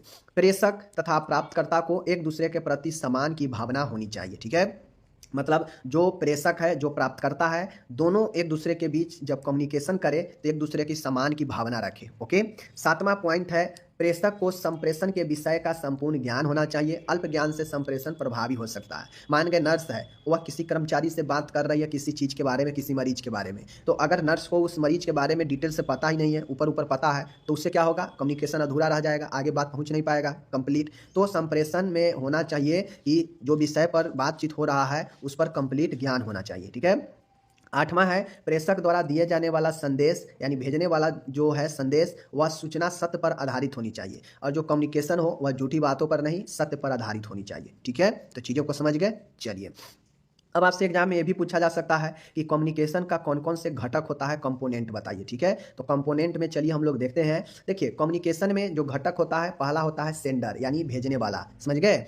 अब भेजने वाला कोई व्यक्ति होगा जो भेजेगा। दूसरा होता है संदेश, जो मैसेज है। अब ये व्यक्ति क्या चीज़ को भेजेगा, कोई ना कोई संदेश होगा, कोई ना कोई कुछ ना कुछ होगा ना, उस चीज़ को भेजेगा, ठीक है। तीसरा है माध्यम। अब तीसरा नंबर पर होता है जो मीडियम होता है। मीडियम कहने का मतलब है ईमेल से भेजते हैं, या किसी आदमी के थ्रू भेजते हैं, या फिर फ़ोन पर मैसेज कर रहे हैं, या कॉल से कह रहे हैं, तो ये या रेडियो के थ्रू है, तो ये मीडियम है, माध्यम है, ठीक है। तीसरा हो गया माध्यम। चौथा है प्राप्तकर्ता, चौथा होता है प्राप्तकर्ता। अब मान गए ये सेंडर हो गया प्रेषक, दूसरा हो गया मैसेज संदेश हो गया, तीसरा हो गया माध्यम हो गया, चौथा हो गया अब ये माध्यम के जरिए हम किसी के पास मैसेज भेज देंगे तो वह प्राप्तकर्ता होगा जो प्राप्त करेगा। तो चौथा है प्राप्तकर्ता। यही 4 कंपोनेंट है, प्रेषक, ठीक है, संदेश, प्रेषक, संदेश, उसके बाद हो गया आपका माध्यम, और उसके बाद हो गया प्राप्तकर्ता, ठीक है। ये 4 कंपोनेंट ध्यान में रखिएगा। और 5वां होता है, अब लास्ट में जो प्राप्त करता है, रिसीवर है, वो आपसे प्राप्त कर लेगा चौथा स्टेप में। तो पांचवा स्टेप होता है फीडबैक देना, यानी प्रत्युत्तर देना। और जब चौथा पॉइंट, जब रिसीवर आपके मैसेज को प्राप्त कर लेगा और वह इसके रिगार्डिंग में आपको रिप्लाई देगा, तो वह रिप्लाई फीडबैक होता है, जो अपने भावनाओं को प्राप्त करता आपको रिजल्ट दे देगा, ठीक है। और उसके बाद यह कम्युनिकेशन कंप्लीट हो जाता है। तो यही प्रोसेस है, यही कंपोनेंट है, इसी पांचों प्रोसेस के स्टेप बाय स्टेप यह कम्युनिकेशन गुजरता है। ओके, आगे चलिए। अब आपसे एग्जाम में ये भी पूछा जा सकता है कि भाई कम्युनिकेशन को कौन कौन से ऐसे चीज़ है जो कम्युनिकेशन को इंटरप्रेट कर सकता है, मीन्स अवरोध कर सकता है, गड़बड़ा सकता है, कम्युनिकेशन में बाधा डाल सकता है। तो बैरियर ऑफ कम्युनिकेशन देख लीजिए। कम्युनिकेशन के लिए जो बाधा उत्पन्न करने वाला जो चीज़ें हैं वह भावनात्मक कारण। भावनात्मक कारण के मतलब होता है संदेह, भय, क्रोध, चिंता, दुख, पूर्वाग्रह, सुनने में कमी आदि संदेश को ग्रहण करने में अवरोध उत्पन्न करता है, ठीक है। जैसे हम किसी के पास मैसेज भेज दिए, उसका मुंड सही नहीं है, वो चिंता में, दुख में, क्रोध में, भय में है, तो उसको क्या होगा, वह सही से नहीं लेगा उस चीज़ को, और फिर हमारा कम्युनिकेशन बेहतर नहीं होगा। तो भावनात्मक कारक भी जो है गड़बड़ा सकता है। दूसरा है भौतिक कारक। भौतिक कारक कहने का मतलब है कि संप्रेषण को भौतिक कारक गड़बड़ा सकता है। कैसे? तो पीड़ा, बोलने में परेशानी, थकान, बीमारी, ये सब भौतिक कारक है जो व्यक्ति से रिलेटेड है, ठीक है। बाय फिजिकल, मतलब व्यक्ति के फिजिकल रूप से सही नहीं होगा तो उसके कम्युनिकेशन को गड़बड़ाएगा। बौद्धिक कारक मतलब व्यक्ति में गलत अर्थ, शब्दों का गलत अर्थ, ज्ञान में कमी आदि संप्रेषण में भी बाधा उत्पन्न कर सकता है, समझ गए। तो बौद्धिक कारक। चौथा है सामाजिक कारक, समाज में होने वाला कमी, जैसे अज्ञात भाषा, जाति, सामाजिक स्तर, ये सब सामाजिक कारक है जो आपके कम्युनिकेशन को प्रभावित कर सकता है। पांचवा है पर्यावरण कारक, शोरगुल, वर्षा, गाड़ी की आवाज़ आदि संप्रेषण में, बातचीत में बाधा उत्पन्न कर सकता है, ठीक है। अब समझिए, दो व्यक्तियों के बीच में किसी चीज़ पर बात हो रही है और इन पांचों पॉइंट में से कोई भी पॉइंट अगर आ जाएगा तो वो तो प्रभावित नहीं करे, वो तो जो है आपको प्रभावी रूप से नहीं चलने देगा, उत्पन्न कर देगा। तो भावनात्मक कारक, बौद्धिक कारक, ठीक है, भौतिक कारक है, उसके बाद है सामाजिक कारक, पर्यावरणीय कारक, ये सब कारक आपके कम्युनिकेशन को प्रभावित करेगा, ठीक है। तो ये हो गया हमारा कंप्लीट कोर्स। अब आपका रक्तस्राव किसे कहते हैं आपको पता होना चाहिए। रक्तस्राव, रक्त शिराओं से होने वाले रक्त के बहाव को रक्त का बहना या रक्तस्राव कहते हैं। देखिए, जो रक्तस्राव का मतलब होता है कि जो ब्लड वेसल्स होता है, जो रक्त वाहिका होता है, यहाँ पे सीरा नहीं होगा, ठीक है, क्या होगा, रक्त वाहिका होगा, समझ गए। जो रक्त वाहिका से होने वाले रक्त के बहाव को रक्त का बहना या रक्तस्राव कहते हैं। जो ब्लड वेसल्स होता है, किसी भी कारण से टूट फूट या क्षतिग्रस्त होने से उस नलिका से रक्त जो है रिसाव, लीकेज होने लगता है, उसी को हम लोग रक्तस्राव या रक्त बहना कहते हैं, ठीक है। यह आंतरिक या बाहरी दोनों हो सकता है। ये जो हेमरेज हो सकता है यह इंटरनल और एक्सटर्नल दोनों तरीके से हो सकता है, समझ गए। बाहरी रक्तस्राव में रक्त को शरीर से निकलते हुए देखा जा सकता है। जो एक्सटर्नल हेमरेज होगा, जो एक्सटर्नल ब्लीडिंग होगा, उसमें ब्लड जो है आपको बाहर निकलते हुए दिखाई देंगे। जैसे कट फट जाने पर ब्लड बाहर निकलने लगता है तो वह एक्सटर्नल ब्लीडिंग होगा, समझ गए। तथा आंतरिक रक्तस्राव में रक्त शरीर के किसी गुहा में एकत्रित हो जाते हैं। जैसे पेट में रक्त का इकट्ठा होना, सर में चोट लगने से सर अगर नहीं फूटता है लेकिन वह अंदर जो है हेमरेज हो जाता है, इंट्राक्रेनियल हेमरेज जिसको बोलते हैं, वह अंदर ही जो है ब्रेन में रक्त जो है क्लॉट कर जाता है। तो ये सब आंतरिक रक्तस्राव होता है, जो ऊपर तो नहीं निकलेगा लेकिन अंदर जो है उसका इकट्ठा होने लगता है, ओके। रक्तस्राव किसी दुर्घटना या धमाके के कारण, रक्तस्राव कोई भी दुर्घटना हो, कोई भी एक्सीडेंट हो, चोट लगना, कटना फटना, कोई भी चीज़, या फिर कोई अन्य धमाके के कारण जो नाड़ी होता है, उस नाड़ी जो है आपका जो वेसल्स है वह फट जाता है और रक्त जो है धमनी, शिरा व केशिकाओं से बह सकता है, समझ गए। तो रक्त जो है 3 तरीके से बह सकता है, एक धमनी से, एक जो है शिरा से और एक केशिकाएं यानी कैपिलरीज से, समझ गए चीज़ों को। आगे चलिए, यहाँ पे इसका जो है इंग्लिश दिया गया है, जो भी लोग इंग्लिश वाले हैं अपना इंग्लिश में देख लीजिएगा, ठीक है। अब आता है रक्तस्राव जो है आपके कितने प्रकार के होते हैं, उसी का ये आंसर है। क्वेश्चन अलग नहीं है, आपसे पूछेगा एग्जाम में ब्लीडिंग हेमरेज के बारे में, तो आपको जो है लिखना पड़ेगा इसके प्रकार को भी, समझ गए। तो 3 टाइप्स ऑफ ब्लीडिंग के मेनली जो है 3 टाइप होते हैं रक्तस्राव को। पहला है आर्टीरियल ब्लीडिंग, जिसे हम लोग धमनी रक्तस्राव कहते हैं, ठीक है, धमनी से होने वाला। आमतौर पे खुली धमनी से रक्तस्राव होता है। उच्च ऑक्सीजन सामग्री के कारण इसका रंग चमकीला लाल होता है और हृदय के संकुचन के साथ समय पर स्पंदन होता है। धमनी से जो आपका ब्लीडिंग होने वाला है, वह ब्लीडिंग, अगर आपका धमनी से ब्लीडिंग हो रहा है तो कैसे पता करेंगे, तो धमनी में जो ब्लीडिंग ब्लड रहता है वह ऑक्सीजन युक्त रहता है, तो ऑक्सीजन होने के कारण इसका रंग जो है चमकीला लाल होता है, समझ गए। और आप इसे देख सकते हैं कि इसमें उच्च ऑक्सीजन होने के कारण यह ज़्यादा जो है लाल और चमकीला दिखाई देता है, धमनी वाला ब्लीडिंग, समझ गए। आगे चलिए, उसके बाद है सिरा परक यानी भेन से होने वाला ब्लीडिंग, जिसे वेनस ब्लीडिंग कहते हैं। खुली नस से बहुत अधिक रक्तस्राव होता है। कम ऑक्सीजन सामग्री के कारण गहरा लाल रंग और अधिक तेजी से प्रवाहित होता है। अब जो सिरा से, जो भेन से ब्लीडिंग अगर हो रहा है किसी कारण से, तो वह जो होता है वह कम ऑक्सीजन वाला होता है। चूंकि भेन में डीऑक्सीजनेट ब्लड होता है तो वह कम ऑक्सीजन वाला होता है, ठीक है। इस कारण से इसका जो रंग होता है चमकीला नहीं होकर गहरा होता है, लाल रंग का, समझ गए। और भेन से जो ब्लीडिंग होता है यह भी जो है तेज गति से जो है आपके ब्लीडिंग होते हैं, समझ गए चीज़ों को। आगे चलिए, अब है लास्ट वाला है कैपिलरी ब्लीडिंग। कैपिलरी ब्लीडिंग को केशिका रक्तस्राव कहते हैं। कैपिलरी केशनुमा एक नली होता है, समझ गए, ब्लड का, वही कैपिलरी होता है। क्षतिग्रस्त केशिकाएं से रक्तस्राव वाहिकाएं गहरे लाल रंग की होती है और घाव से धीरे धीरे लेकिन स्थिर रूप से रिसने लगती है। इस प्रकार का रक्तस्राव अक्सर बिना किसी चिकित्सीय हस्तक्षेप के रुक जाता है क्योंकि शरीर में थक्का बन जाता है। केशिका जो रक्तस्राव होता है यह जैसे ऊपर छिल जाने से, समझ गए, जैसे आपका कहीं किसी चीज, ठोस चीज से घष्टा लग गया है तो वहाँ पे छिल जाएगा, छिछल जाएगा, तो वहाँ से देखते होइएगा चिपचिपा जो है ब्लड नुमा निकलता है, तो वह कैपिलरी ब्लीडिंग होता है, समझ गए। या हल्का फल्का ऊपर छिछलने से या हल्का चीरा लग जाने से जो ब्लीडिंग निकलता है वह कैपिलरी होता है। यह आसानी से जो है रुक जाता है, ये जो ब्लीडिंग होता है बड़ी आसानी से रुक जाता है, समझ गए।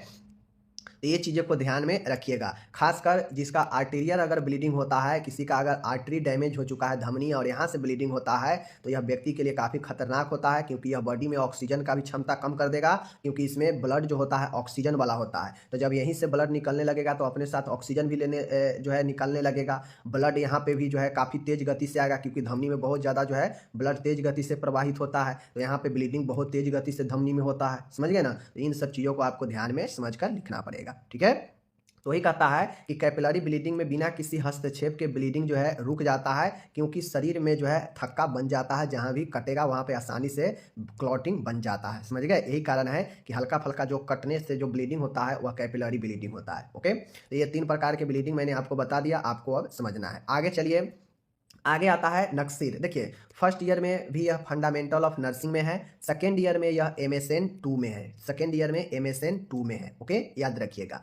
तो सेकेंड ईयर में मेडिकल सर्जिकल नर्सिंग 2 में है, फर्स्ट ईयर में फंडामेंटल ऑफ नर्सिंग में है, बता दिए। चलिए, नक्सीर, देखिए फर्स्ट ईयर में ज़्यादातर मामला में नक्सीर का जो है आपसे पूछता है फर्स्ट एड पूछता है, समझ गए, प्राथमिक उपचार पूछेगा, इसका परिभाषा पूछेगा और प्राथमिक उपचार लिखना रहता है। फर्स्ट ईयर में ज़्यादातर मामला में जो है नक्सीर जो है आपके फर्स्ट एड ही पूछेगा, बट कंप्लीट जान लीजिए तो बेहतर रहेगा, कंप्लीट लिख दीजिएगा तो और अच्छा होगा, समझ गए। एपिस्टेक्सिस को नक्सीर कहते हैं, ठीक है। तो नक्सीर का मतलब ही होता है कि नोज ब्लीडिंग, समझ गए, नाक से रक्तस्राव होना एपिस्टेक्सिस कहलाता है।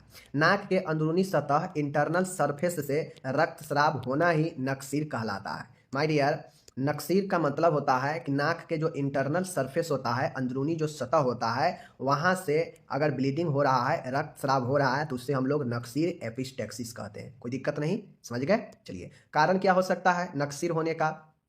तो नक्सीर होने का बहुतों कारण हो सकता है, जैसे आपका एक्सेसिव हीट, बहुत ज़्यादा गर्मी होने पर आपका जो नाक है, नाक का अंदरूनी सतह ड्राई होगा, सूखा पड़ेगा, जिससे ब्लीडिंग होता है। हाइपरटेंशन, बहुत ज़्यादा उच्च रक्तचाप होने पर भी ब्लीडिंग नाक से होने लगता है, समझ गए।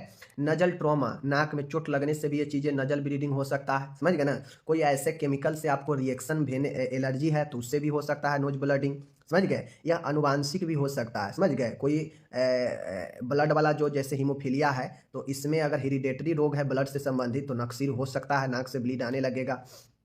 नासापट विकार, आपका नजल स्पेक्ट्रम डेविएशन है, मतलब जो आपका नसा का नासापट जो होता है दीवार, उसमें कोई समस्या है। नाक में कोई बाहरी वस्तु घुस गया हो, समझ गए, जैसे देखते होइएगा बच्चा सब नाक में डाल लेता है, समझ गए ना। कुछ रोग जैसे स्कर्बी, हॉजकिंस रोग, कैंसर, विटामिन के की कमी, इन सब रोगों में भी जो है आपके नाक से ब्लीडिंग होना संभव है। तो कुछ रोग भी हो सकता है, स्कर्बी, हॉजकिंस, कैंसर, विटामिन के, ये सब जो है चीज़ें हो सकता है, ओके।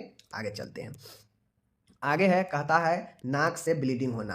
नाक से ब्लीडिंग होना भी कारण बनता है, चक्कर आना, सॉरी यहाँ पे हम लोग अब लक्षण देख रहे हैं, ठीक है, ये लक्षण देख रहे हैं। अब मानिए यहाँ पे अगर किसी को नक्सीर है तो उसमें क्या क्या लक्षण हो गए। तो लक्षण होता है कि नाक से ब्लीडिंग जाता है। आपको कोई भी बीमारी है उसका कारण, लक्षण, निदान सब चीज़ लिखना पड़ता है। तो आपको कारण याद रखना पड़ेगा, लक्षण याद रखना पड़ेगा, निदान याद रखना पड़ेगा, जटिलता याद रखना पड़ेगा और तब उसका प्रबंध करना पड़ेगा, समझ गए। आगे चलिए, यहाँ पे है लक्षण। देखिए लक्षण में जब नोज ब्लीडिंग है तो नाक से तो ब्लीडिंग होगा ही होगा। अब जब नाक से ब्लीडिंग होता है तो व्यक्ति का जो स्टेबिलिटी होता है गड़बड़ा जाता है, चक्कर आने लगता है, समझ गए। रक्तचाप कम हो जाता है व्यक्ति में, जो है रक्तचाप कम होना यानी हाइपोटेंशन होता है, ठीक है। अब ब्लीडिंग होने पर जो है रक्तचाप कम हो ही जाता है। कभी कभी तो व्यक्ति बेहोश भी हो जाता है ज़्यादा ब्लीडिंग होने से नाक से, समझ गए। तो ये कुछ लक्षण है, मैंने आपको बताया, ध्यान में रखिएगा। निदान की बात करेगा तो डायग्नोसिस में सबसे पहले फिजिकल एग्जामिनेशन करते हैं, शारीरिक जांच कि आखिर किस कारण से ब्लीडिंग हो रहा है। उसके बाद लक्षण की जांच करते हैं, देखते हैं कि क्या किस कारण से हो रहा है, लक्षण कोई अन्य लक्षण बीमारी तो नहीं है, तो लक्षण की जांच करते हैं। खून की जांच करते हैं, ब्लड इन्वेस्टिगेशन करते हैं। उसके बाद जो है एक्सरे होता है, सीटी स्कैन करवा सकते हैं। तो ये सब जो है हिसाब से आवश्यकता अनुसार एक्सरे सीटी स्कैन करवाते हैं। तो ये हो गया आपका निदान। अब आता है उपचार, जिसको हम लोग प्रबंध भी कह सकते हैं, या फर्स्ट एड में भी जो है आप चीज़ों को इंक्लूड कर सकते हैं। उपचार में एपिस्टेक्सिस का उपचार इसके कारण के आधार पर किया जाता है। अब नक्सीर जो हो रहा है किस कारण से हो रहा है, पहले कारण को देखेंगे और कारण के आधार पर जो है इसका उपचार जो है किया जाता है, समझ गए। क्योंकि हो सकता है बहुत लोगों को चोट लगने पर भी हो सकता है, बहुत लोगों को हाइपरटेंशन यानी बीपी बढ़ने पर भी हो सकता है, तो इसका उपचार करेंगे, ठीक है। हो सकता है ड्राई, बहुत ज़्यादा नाक ड्राई सूखा होने से भी ब्लीडिंग हो सकता है। तो जो कारण है पहले कारण को ढूंढकर तब इलाज करते हैं। यदि उच्च रक्तचाप हो तो तुरंत एंटी हाइपरटेंशन दवाई दी जाती है, जैसे एम्लोडिपिन, निफेडिपिन, एटिनोलोल, ठीक है ना, एटिनोलोल, निफेडिपिन, एम्लोडिपिन, ये सब बीपी के दवाई है कम करने के लिए। तो अगर बीपी के कारण अगर हो रहा है रक्तस्राव तो तुरंत ये दवाइयाँ दिया जाता है, ओके। तो यहाँ पे यदि अगर नाक में चोट लगा है तो नाक को अच्छी तरह से 5 से 10 मिनट तक कंप्रेस किया जाता है, समझ गए। अगर नाक में चोट लगा है, चोट के कारण अगर नाक से ब्लीडिंग जा रहा है तो 5 से 10 मिनट तक कंप्रेस करके रखते हैं, समझ गए। चौथा है एपिस्टेक्सिस साइट पर एफिनेफ्रिन से भीगा कॉटन पैड या गॉज लगाकर कंप्रेस किया जाता है। देखते होइएगा किसी को नाक को जो है पिंच किया जाता है, समझ गए। नाक से ज़्यादा ब्लीडिंग होता है तो देखते होइएगा उसके नाक को पैक कर दिया जाता है गॉज पीस से, ठीक है। तो ये गॉज पैड होता है कॉटन वाला, उसे एफिनेफ्रिन में भिगाकर उससे जो है कंप्रेस करते हैं जहाँ पे नक्सीर, जहाँ से ब्लीडिंग आ रहा है, समझ गए। आगे है यहाँ पे 5वां पॉइंट है, कहता है कि 4% जाइलोकेन एस्प्रिन की सहायता से साइट का पता लगाकर सिल्वर नाइट्रेट या ट्राइक्लोरोएसिटिक एसिड से या इलेक्ट्रोकॉटरी से कॉटेराइजेशन किया जाता है। कहता है कि जाइलोकेन एस्प्रिन क्या होता है, यह जो है सुन्नपन करता है, सुन्न करके इस स्प्रे के जरिए जिस साइट से ब्लीडिंग आ रहा है उस साइट को पता लगाकर वहाँ पे सिल्वर नाइट्रेट या फिर ट्राइक्लोरोएसिटिक एसिड से कॉटेराइजेशन करते हैं, समझ गए। तो अब वहाँ पे ये पांचों मैंने यहाँ पे आपको बता दिया, ये हो गया इसका उपचार। फर्स्ट एड कहेगा तो फर्स्ट एड आप नहीं लिख सकते हैं कि नाक से ब्लीड जा रहा है, चोट हो गया या कोई भी कारण हो गया। यहाँ पे देख लीजिए मैंने दे ही दिया नर्सिंग केयर, देख लीजिए फर्स्ट एड में इसी को लिख दीजिएगा, समझ गए। रोगी को नक्सीर के समय ऊपर मुंह नहीं करने के लिए कहना चाहिए, रोगी को सीधा बैठाकर रखना चाहिए। ऊपर मुंह करेगा तो क्या होगा कि जो ब्लीड बाहर आ रहा है वह ब्लीड क्या होगा, अंदर चला जाएगा। तो इसलिए जो है मुंह जो है ऊपर नहीं करने के लिए कहना चाहिए, रोगी को सीधा बैठाना चाहिए, समझ गए।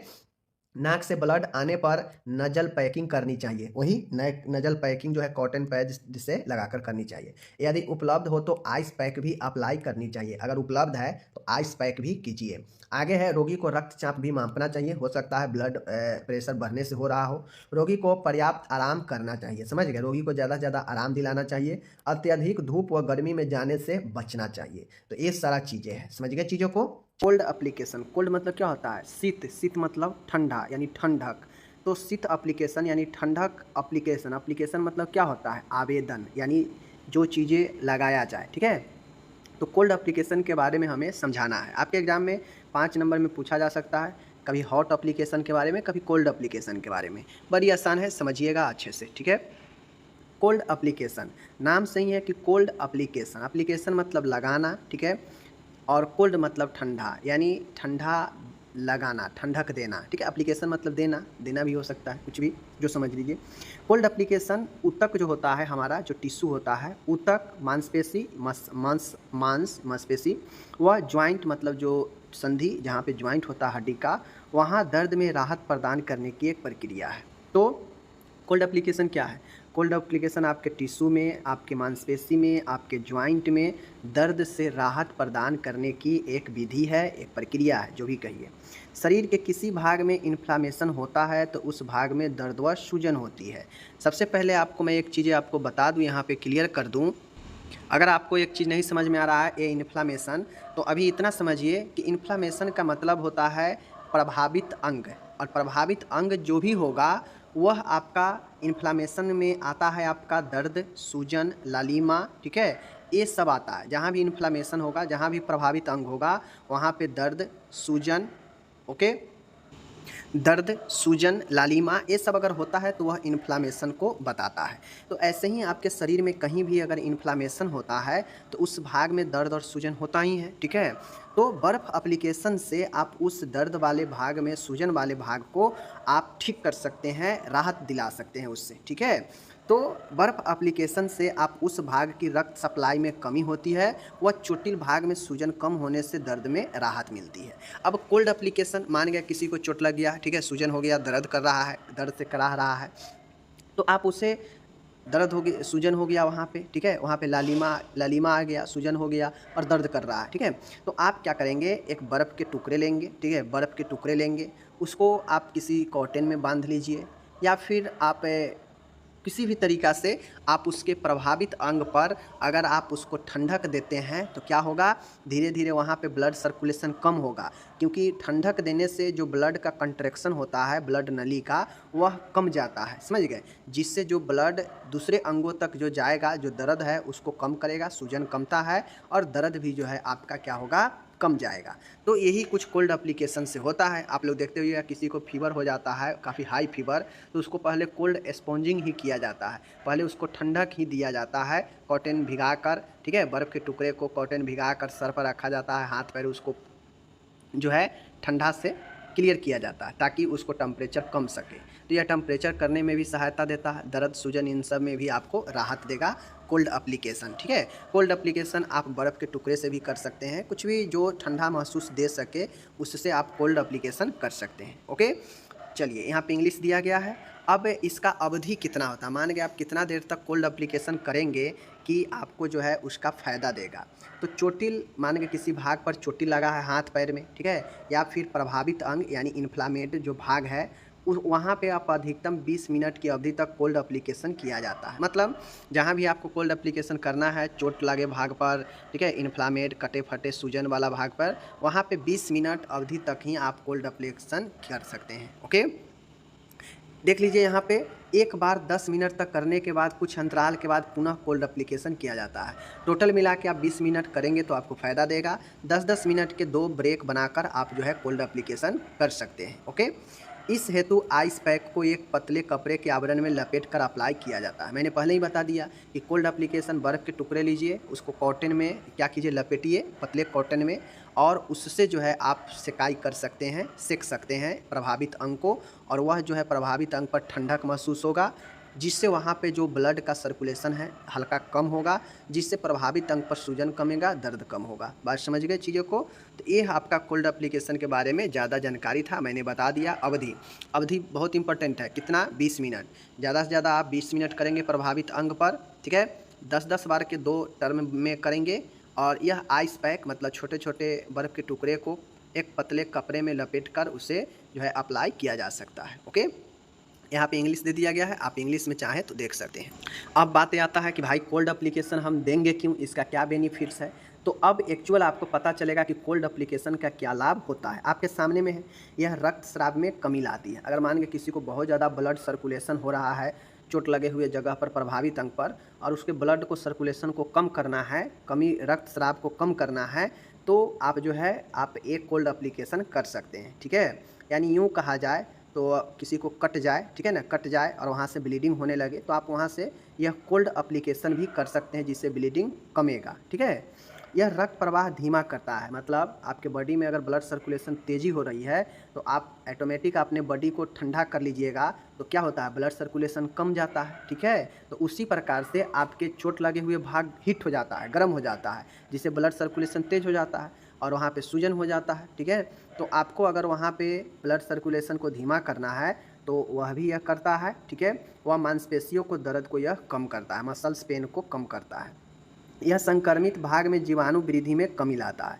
अगर आपका पार्ट कहीं संक्रमण वाला है, इन्फेक्टेड है, तो वहाँ पे यह जीवाणुओं को वृद्धि को कमी लाता है। ओके, आगे है, यह कुछ माइनर प्रोसीजर जैसे टूथ एक्सट्रैक्शन के बाद वह छोटी मोटी समस्याओं, सिर दर्द से राहत प्रदान करता है। अगर किसी को बहुत ज़्यादा हेडेक हो रहा है तो चाहे तो वह कोल्ड एप्लीकेशन करके अपने मस्तिष्क पर बर्फ़ के कुछ टुकड़े रखकर कपड़े में लपेटकर उससे उसको ठीक हो सकता है। किसी को अगर दांत को अगर निकाला गया है, ठीक है, और दांत में काफ़ी ज़्यादा टूथ में पेन हो रहा है, तो वहाँ भी एप्लीकेशन कर सकते हैं कोल्ड एप्लीकेशन का। तो यह छोटी मोटी समस्याओं और दर्द से राहत देता है, ठीक है।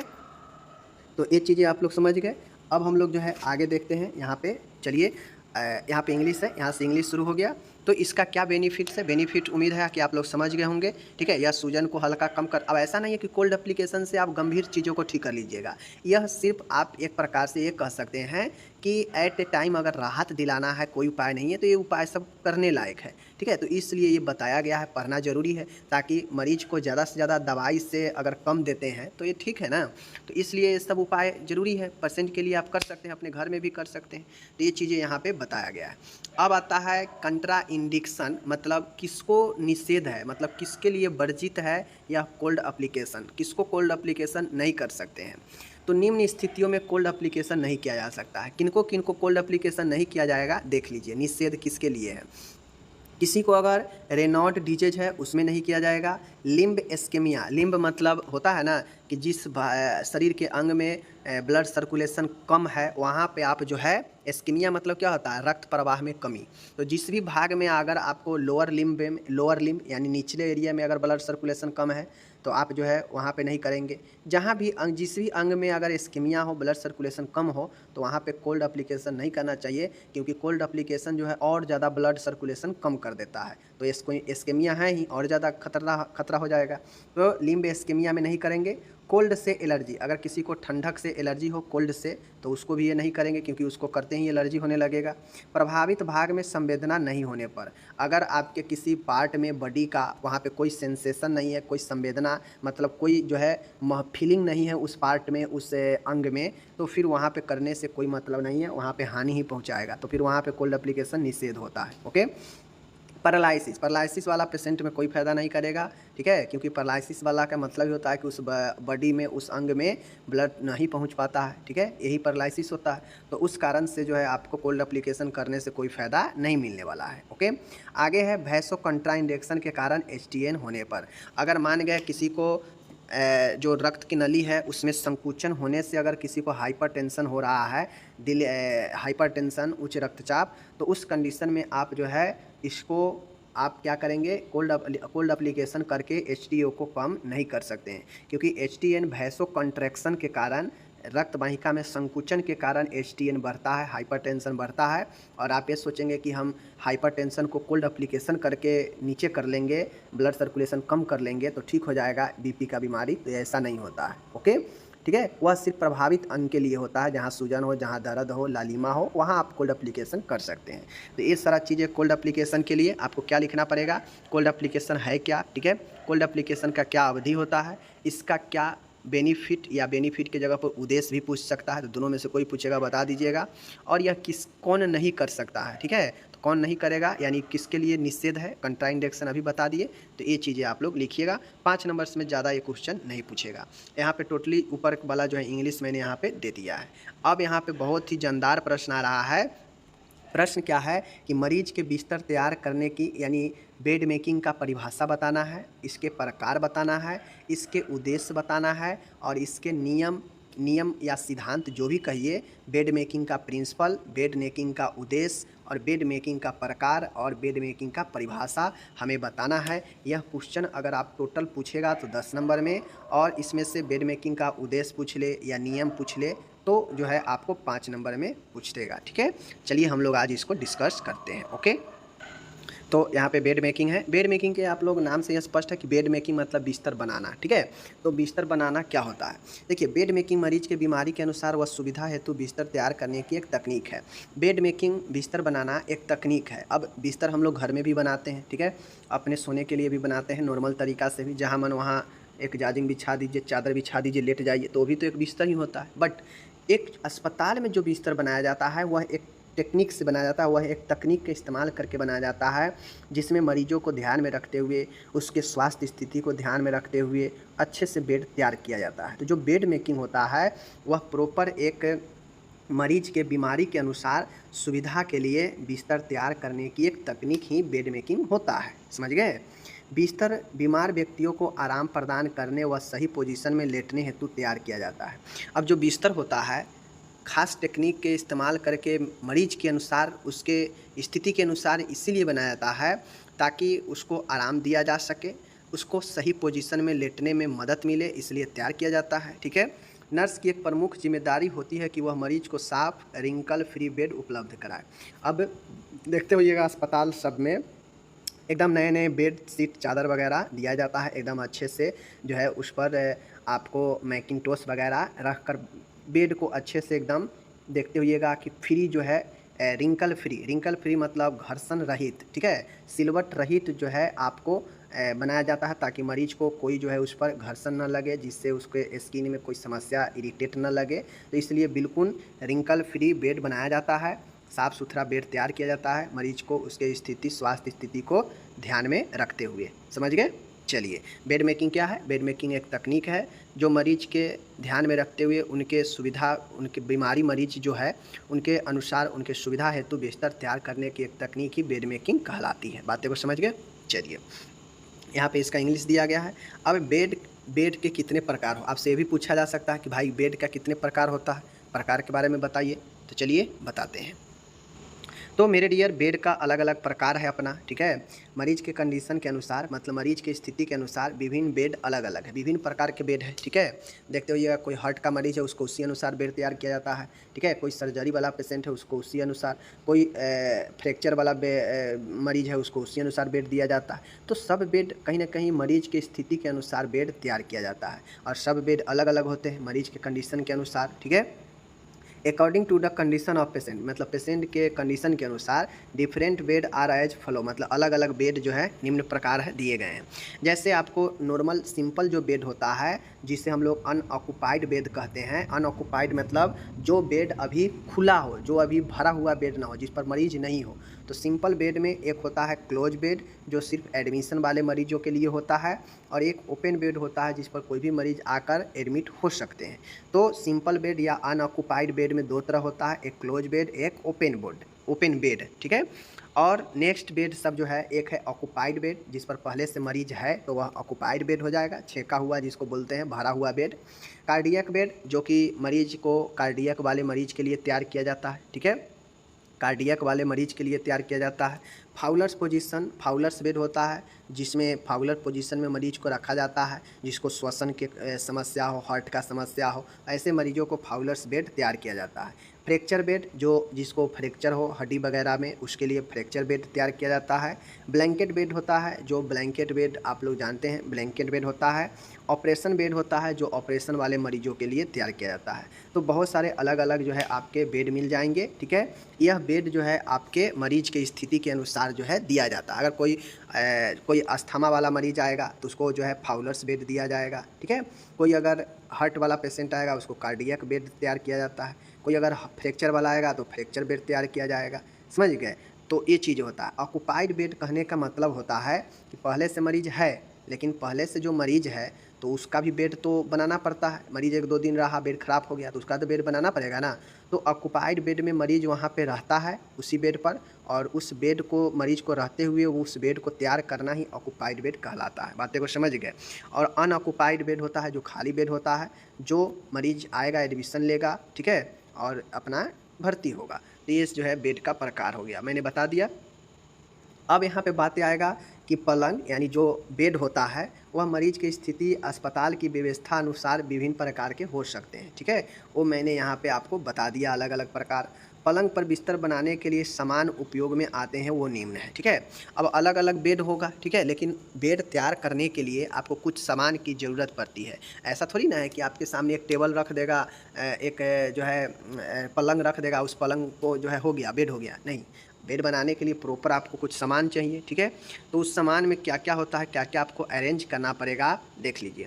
पहले सबसे पहले एक गद्दा चाहिए, मैट्रेस चाहिए जो पलंग पर बिछाने के लिए, ताकि मरीज़ को कंफर्टेबल लगे।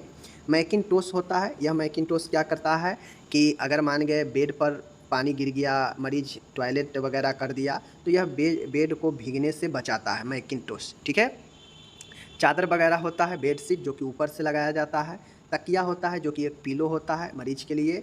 ड्रॉ शीट होता है, तकिए का कवर यानी खोल होता है। और ब्लैंकेट मतलब आप लोग जानते हैं कंबल होता है, ठीक है। तो ये कुछ सामान होता है जो कि मरीज़ के लिए रहता है हर एक हॉस्पिटल में, हर एक बेड पर, आप लोग जानते हैं। अब आता है कि भाई बिस्तर तैयार जो करते हैं इसके पीछे का उद्देश्य, मकसद क्या है, क्यों हम बेड मेकिंग करते हैं। तो अभी तक आप लोग समझ गए होंगे कि बेड मेकिंग करने का क्या उद्देश्य है, ठीक है। तो बिस्तर बनाने का प्रमुख उद्देश्य निम्न प्रकार के है। हम किन किन उद्देश्यों के कारण हम बेड मेकिंग करते हैं, चलिए हम दिखा देते हैं। उद्देश्य यही है कि भाई मरीज़ को सुरक्षित और आरामदायक बिस्तर प्रदान करना। बिस्तर इसीलिए ना बनाया जाता है ताकि मरीज़ को सुरक्षित और आरामदायक बिस्तर दिया जाए। मरीज़ को साफ़ सुथरा झुर्रियों से मुक्त बिस्तर प्रदान करना। मरीज़ को साफ़ सुथरा रिंकल फ्री बेड तैयार करना। अगर हो सकता है मरीज़ अपने से या उसका घर वाला बेड तैयार करे तो हो सकता है उस पर बहुत सारा परेशानी हो, साफ़ सुथरा ना हो, जैसे तैसे बना देगा। लेकिन आपका बेड टेक्निक बनाने का पता है, देखिए बेड लगाना, बेड मेकिंग करना भी एक टेक्निक है, समझ गए। आपको ये प्रॉपर ट्रेनिंग दिया जाता है कि कैसे हम जो है बेड किन किन लेयर के बाद किन का इस्तेमाल करेंगे, किसके बाद किसका इस्तेमाल करेंगे, और प्रॉपर एक बेड मेकिंग करेंगे। तो ये ट्रेनिंग में बताया जाता है। साफ़ बिस्तर वार्ड व यूनिट को भी साफ़ रखता है। अगर आप एक अच्छे बेड बनाते हैं बेहतर, तो देखने में अच्छा लगता है, वह साफ़ सुथरा उससे ज़्यादा दिखता है, ठीक है ना। जिससे जो यूनिट होता है वह भी साफ़ लगता है, ठीक है। आरामदायक बिस्तर द्रावरण बेड शोर होने से बचाता है। अगर मान के कंफर्टेबल बेड है मरीज़ के लिए, मरीज़ के अनुसार, तो उसको बेड शोर से, बिस्तर से होने वाले घाव से बचाएगा। मरीज़ और नर्स के बीच पारस्परिक संबंध एनपीआर स्थापित करता है। एक अच्छे बेड जो है मरीज़ और नर्स के बीच एक अच्छे संबंध बनाता है, समझ गए। मरीज़ को सक्रिय व निष्क्रिय व्यायाम करवाने हेतु, मरीज़ को एक अच्छे व्यायाम करवाने के लिए भी बेड होना, अच्छे बेड होना ज़रूरी है। मरीज को बीमारी विशेष में आराम दिलाने हेतु, ठीक है। मरीज को जो बीमारी है उस बीमारी में उस विशेष बेड से आप उसको अच्छे से आराम दिलवा सकते हैं। जैसे अगर कोई हार्ट का पेशेंट है तो उसको कार्डियक बेड देंगे तो उसको आराम मिलेगा थोड़ा सा ज़्यादा। कोई अस्थमा वाला है तो फाउलर बेड देंगे तो उसको आराम मिलेगा। तो इस प्रकार से विशेष बीमारी में विशेष आराम दिलाने के लिए हम बेड मेकिंग करते हैं। मरीज का विश्वास प्रदान करने, मरीज का विश्वास प्राप्त करने हेतु, विश्वास जीतने हेतु आप मरीज के लिए अच्छा काम करेंगे, मरीज को आराम अनुभव होगा, तो मरीज जो है आपका समझेगा कि हाँ मेरे लिए अच्छा कर रहा है, विश्वास आपको ऊपर बनाएगा, ठीक है ना। यानी आप उनके विश्वास को जीत लेंगे, ठीक है। मरीज को उसकी स्थिति के अनुसार विशेष सुविधाजनक बिस्तर देने हेतु, ठीक है। अब मरीज के उसकी स्थिति के अनुसार, पोजीशन के अनुसार, ठीक है, उसको सुविधाजनक बिस्तर देने के लिए हम बेड मेकिंग करते हैं। मरीज को स्वच्छ और वातावरण प्रदान करने हेतु, एक अच्छे बेड से मरीज को अच्छी नींद आती है, अच्छे आराम मिलता है, तो एक स्वच्छ वातावरण भी प्रदान होता है। तो बिस्तर बना के आप मरीज को सारा चीज़ें कर सकते हैं, ओके। तो ये हो गया बेड मेकिंग का पर्पज़ कि हम बेड मेकिंग क्यों बनाते हैं। यहाँ पे इंग्लिश भी सब दिया गया है, ऑब्जेक्टिव्स या पर्पज़ कहिए, जो भी सब चीज़ दिया गया है। अब बात आता है कि भाई बिस्तर बनाने का क्या नियम और सिद्धांत है। अब देखिए, नियम या सिद्धांत के मतलब होता है कि जो बातें हमें ध्यान में रख कर किया जाए, ठीक है। नियम क्या होता है कि हम ध्यान में है कि हमको फलाना फलाना फलाना फलाना ऐसे ऐसे ऐसे ऐसे करना है, वही नियम होता है। सिद्धांत भी सेम वही है कि जो बातें ध्यान में रख कर किया जाए कि अच्छे से, वही एक सिद्धांत हो जाता है। तो बिस्तर तैयार करना का भी अलग अलग सिद्धांत है। किन किन बातों को ध्यान में रखकर हमें बिस्तर तैयार करनी चाहिए। बिस्तर बनाने के सिद्धांत, बिस्तर बनाने के प्रमुख सिद्धांत निम्नलिखित है, प्रमुख नियम निम्नलिखित है, देख लीजिए। मरीज का बिस्तर साफ, पूरी तरह से सलवटों रहित, रिंकल फ्री होनी चाहिए। अब जो मरीज की बिस्तर है आपको ध्यान रखना पड़ेगा एज ए नर्स की रिंकल फ्री हो, मतलब सलवट मतलब वही घर्षण रहित हो। बिस्तर बनाते समय नर्स को व्यवस्थित रूप से कार्य करते हुए समय, ऊर्जा एवं सामग्री की बचत करनी चाहिए। अब ऐसा नहीं है कि एक ही बेड बनाने में 1 घंटा लगा दे, दिन भर में 2 ही मरीज 3 ही मरीज को आप बेड बना कर देंगे, तो ये सही नहीं है। तो बिस्तर बनाते समय आपको ध्यान रखना पड़ेगा कि नर्स को व्यवस्थित रूप से कार्य करें और कार्य करते हुए ऊर्जा और समय की बचत करनी चाहिए, ओके। इन चीज़ों को ध्यान रखनी चाहिए। तीसरा है बिस्तर बनाते समय बीज संक्रमित तकनीक का उपयोग करना चाहिए। अब जब हम बिस्तर बनाएंगे तो ध्यान रखेंगे कि बिस्तर बनाने में जो भी सामान का इस्तेमाल कर रहे हैं वो बिल्कुल साफ़ सुथरा और बिल्कुल जो है वो क्लीन है, ठीक है, उस पर कोई जो है संक्रमण नहीं है या पहले कभी यूज नहीं हुआ हो, ठीक है। तो इन चीज़ों को ध्यान में रखेंगे। बिस्तर इस प्रकार तैयार करना चाहिए ताकि वह सूक्ष्म जीवों की वृद्धि को रोक सके। अब बिस्तर हम इस प्रकार लगाएंगे कि वह सूक्ष्म जीवों से रोक सके, ठीक है, यानी एक दूसरे के नज़दीक नहीं होगा, अलग अलग जो है बेड होगा, सबका अपना अपना पर्सनल बेड होगा, समझ गए, इसका बेड उसको यूज नहीं करेंगे, उसका इसको यूज नहीं करेंगे। तो आप बिस्तर इस प्रकार तैयार करेंगे ताकि सूक्ष्म जीव को वृद्धि को रोक सके। बिस्तर तैयार करते समय देह यांत्रिकी यानी बॉडी मैकेनिज्म का ध्यान रखनी चाहिए। अब बिस्तर तैयार करते समय आपको जो बॉडी मैकेनिज्म होता है, जो चारों साइड से घूम घूम के आपको बिस्तर तैयार नहीं करना पड़ेगा, समय ज़्यादा लगेगा। तो बॉडी मैकेनिज्म कहता है कि आप एक साइड से चारों साइड में आप कैसे बिस्तर लगा देंगे एक ही जगह पे खड़े हुए हुए, ये बॉडी मैकेनिज्म होता है। तो आपको ये बॉडी मैकेनिज्म ध्यान रखना पड़ेगा कि कैसे एक जगह से आप बेड को अच्छे से लगा देंगे, ठीक है। ये हो गया। आगे है छठा पॉइंट है, बिस्तर इस तरह तैयार करना चाहिए ताकि इस पर लेटने के बाद यह रोगी की समान हलचल में किसी भी प्रकार की रुकावट उत्पन्न न करे। अब बिस्तर आप इस प्रकार लगाएंगे कि मरीज अगर करवट लेना हो तो आसानी से करवट ले ले, उसको करवट लेने में कोई रुकावट नहीं आए। तो इस प्रकार के आप बिस्तर बनाएंगे ताकि मरीज को कोई जो है डिस्टर्बेंस ना हो, ठीक है, और आसानी से वह जो है अपना हलचल अपना करवट बदल सके। ओके, सातवां पॉइंट है और आखिरी पॉइंट है कि बिस्तर इस प्रकार तैयार करना चाहिए ताकि वह रोगी में बिस्तरी घाव एवं फुट ड्रॉप को रोकथाम करे। अब आप बिस्तर ऐसा तैयार करेंगे जिससे ना आपको बेड सोर हो ना फुट ड्रॉप हो, ठीक है। फुट ड्रॉप मतलब पैर में, ठीक है ना, पैर में जो समस्या होता है, बेड सोर जो स्किन में, पीठ में जहाँ जहाँ प्रेशर पॉइंट होता है वहाँ वहाँ बेड सोर हो जाता है। तो इन सब चीज़ों को ध्यान में रखते हुए जो है बिस्तर को तैयार करनी चाहिए। तो ये 7 पॉइंट मैंने बता दिया, ठीक है, 7 पॉइंट बता दिया। आपको अलग अलग बेड तैयार करने में अलग अलग बातों को ध्यान में रखना पड़ेगा। जैसे किसी को फाउलर वाला बेड तैयार करेंगे तो कितना एंगल पर फाउलर पोजीशन होता है, कैसे क्या करेंगे। कार्डियक वाले के लिए सामने एक टेबल रखते हैं बिस्तर पर, उसका ध्यान रखना पड़ेगा। तो ये सारे चीज़ होता है, ठीक है।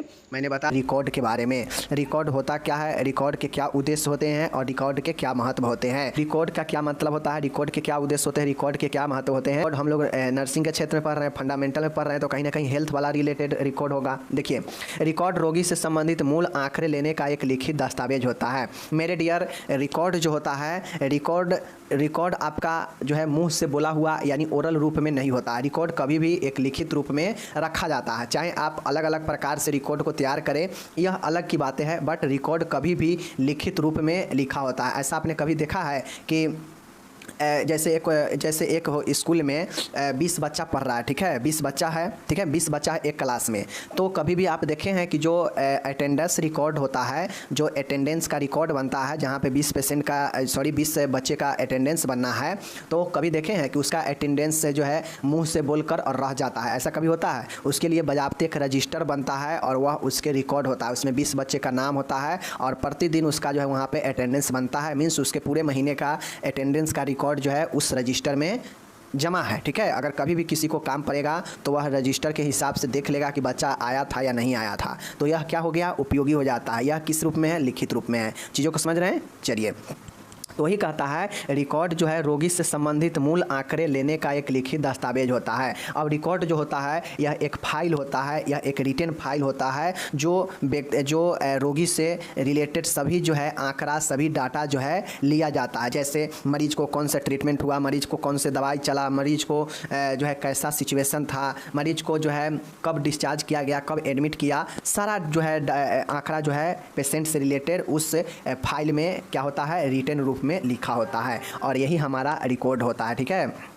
रिकॉर्ड जो है एक फाइल की तरह होता है। चाहे भले अलग की बातें हैं कि एक ओपीडी का रिकॉर्ड होता है, एक ऐसा रिकॉर्ड होता है जो एडमिशन मतलब भर्ती वाला पेशेंट का होता है, ठीक है। एक होता है इमरजेंसी वाला रिकॉर्ड होता है। एक रिकॉर्ड ऐसा होता है जो स्टाफ का रिकॉर्ड रखता है, जिसमें स्टाफ का नाम, उसका अटेंडेंस वगैरह सब रहता है। एक ऐसा रिकॉर्ड होता है जो छुट्टी वाला रिकॉर्ड होता है, जिसमें कर्मचारी छुट्टी लेता है तो उसके छुट्टी को अंकित कर किया जाता है और बाद में कभी भी वह छुट्टी लेगा तो वह रजिस्टर में मेंटेन है कि कौन सा कितना छुट्टी ले चुका है। और आप लोग जानते हैं कि साल में फिक्स रहता है कि इतना लीव मिलेगा, इतना उसमें ईएल होगा, इतना सीएल होगा, इतना अलग अलग जो है चीज़ें का छुट्टी मिलता है सरकार की तरफ से, तो वह फिक्स रहता है। अगर कोई उससे ज़्यादा छुट्टी लेगा तो उसका वेतन में से पैसे कटते हैं। तो इसलिए जो है क्या होता है कि वह सब पता कैसे चलता है कि साल में इतना ही छुट्टी जो है एक आदमी को मिलेगा, तो वह कहीं ना कहीं ऑफिस के जो रजिस्टर होता है, जो रिकॉर्ड होता है, वहाँ पर दर्ज है लिखित रूप में कि यह चूँकि कोई भी छुट्टी लेता है तो लेटर देता है कि हम इतना से इतना एब्सेंट रहेंगे, और वहाँ पर जो है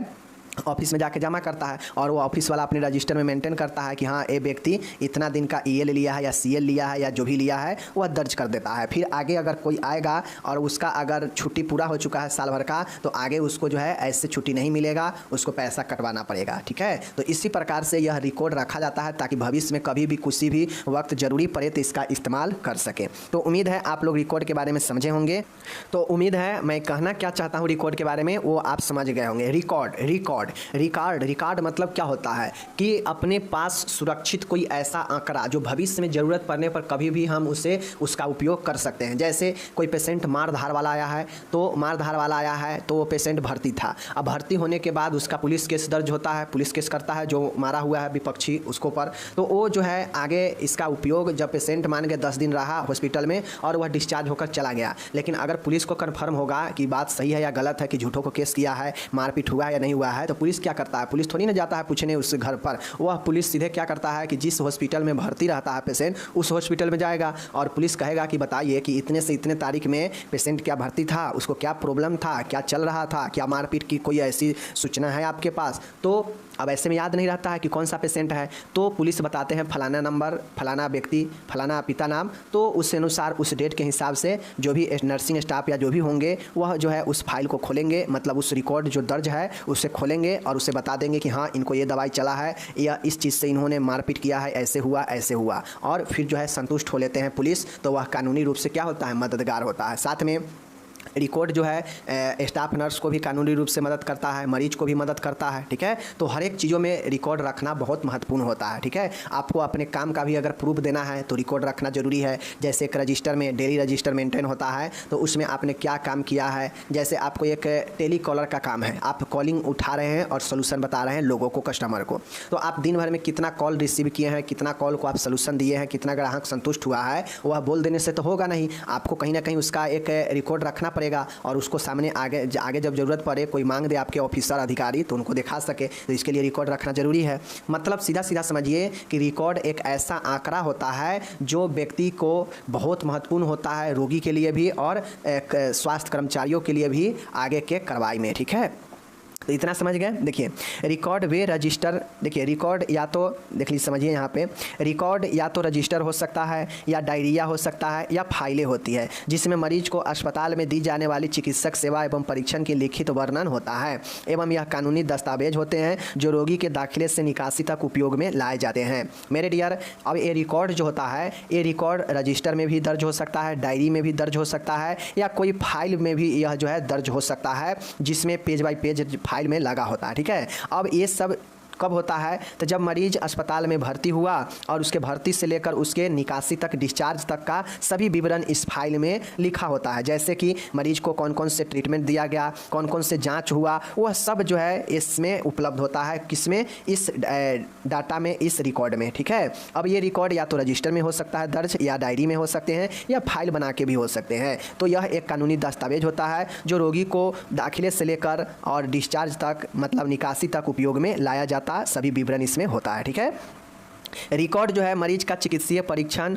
दैनिक नोट्स, व्यक्तिगत एवं चिकित्सीय इतिवृत्ति लेना, उपचार सलाह आदि रिकॉर्ड किया जाता है। अब जो रिकॉर्ड होता है उस रिकॉर्ड में, चाहे वो फाइल में हो, चाहे डायरी में हो, चाहे कुछ में भी रिकॉर्ड आप बनाए हैं, रिकॉर्ड दर्ज किए हैं, तो पल पल के पेशेंट का क्या आप पल्स रेट चेक कर रहे हैं, क्या चेक कर रहे हैं, पेशेंट को क्या दवाई दे रहे हैं, क्या सलाह दे रहे हैं, क्या उपचार दे रहे हैं, क्या उसका हिस्ट्री ले रहे हैं, क्या मतलब क्या परीक्षण है, सब जो है उस रिकॉर्ड में दर्ज किया जाता है। ठीक है, चलिए, इन स्वास्थ्य रिकॉर्ड को तैयार करने की प्रक्रिया को रिकॉर्डिंग कहते हैं। अब इन सारे चीज़ों को जब हम तैयार करते हैं, रिकॉर्ड को तैयार करते हैं, तो इन्हीं रिकॉर्ड के तैयार करने की प्रक्रिया को रिकॉर्डिंग कहा जाता है। ठीक है, रिकॉर्डिंग मतलब क्या, कि रिकॉर्ड को बनाने की प्रक्रिया रिकॉर्डिंग कहलाता है। चीज़ों को समझ गए। चलिए, तो उम्मीद है मैंने आप लोग को ये डिस्कस किया है तो रिकॉर्ड के बारे में डाउट क्लियर हो जाएगा, हो गया होगा। ठीक है, अब हम लोग से पूछा था कि रिकॉर्ड के उद्देश्य और महत्व को बताइए। रिकॉर्ड को क्या बताइए? रिकॉर्ड का उद्देश्य और महत्व बताइए, इंपॉर्टेंस और पर्पज बताइए रिकॉर्ड का। ठीक है, चलिए पहला पॉइंट है, रिकॉर्ड से मरीज के उपचार हेतु दिशा निर्देश प्राप्त होता है। अब एक रिकॉर्ड है तो रिकॉर्ड से पता चलता है कि मरीज को कैसा, किस ट्रीटमेंट जो है किस दिशा में देना है, मतलब मरीज के लिए, मरीज के उपचार हेतु एक दिशा निर्देश प्राप्त होता है। समझ गए चीज़ को?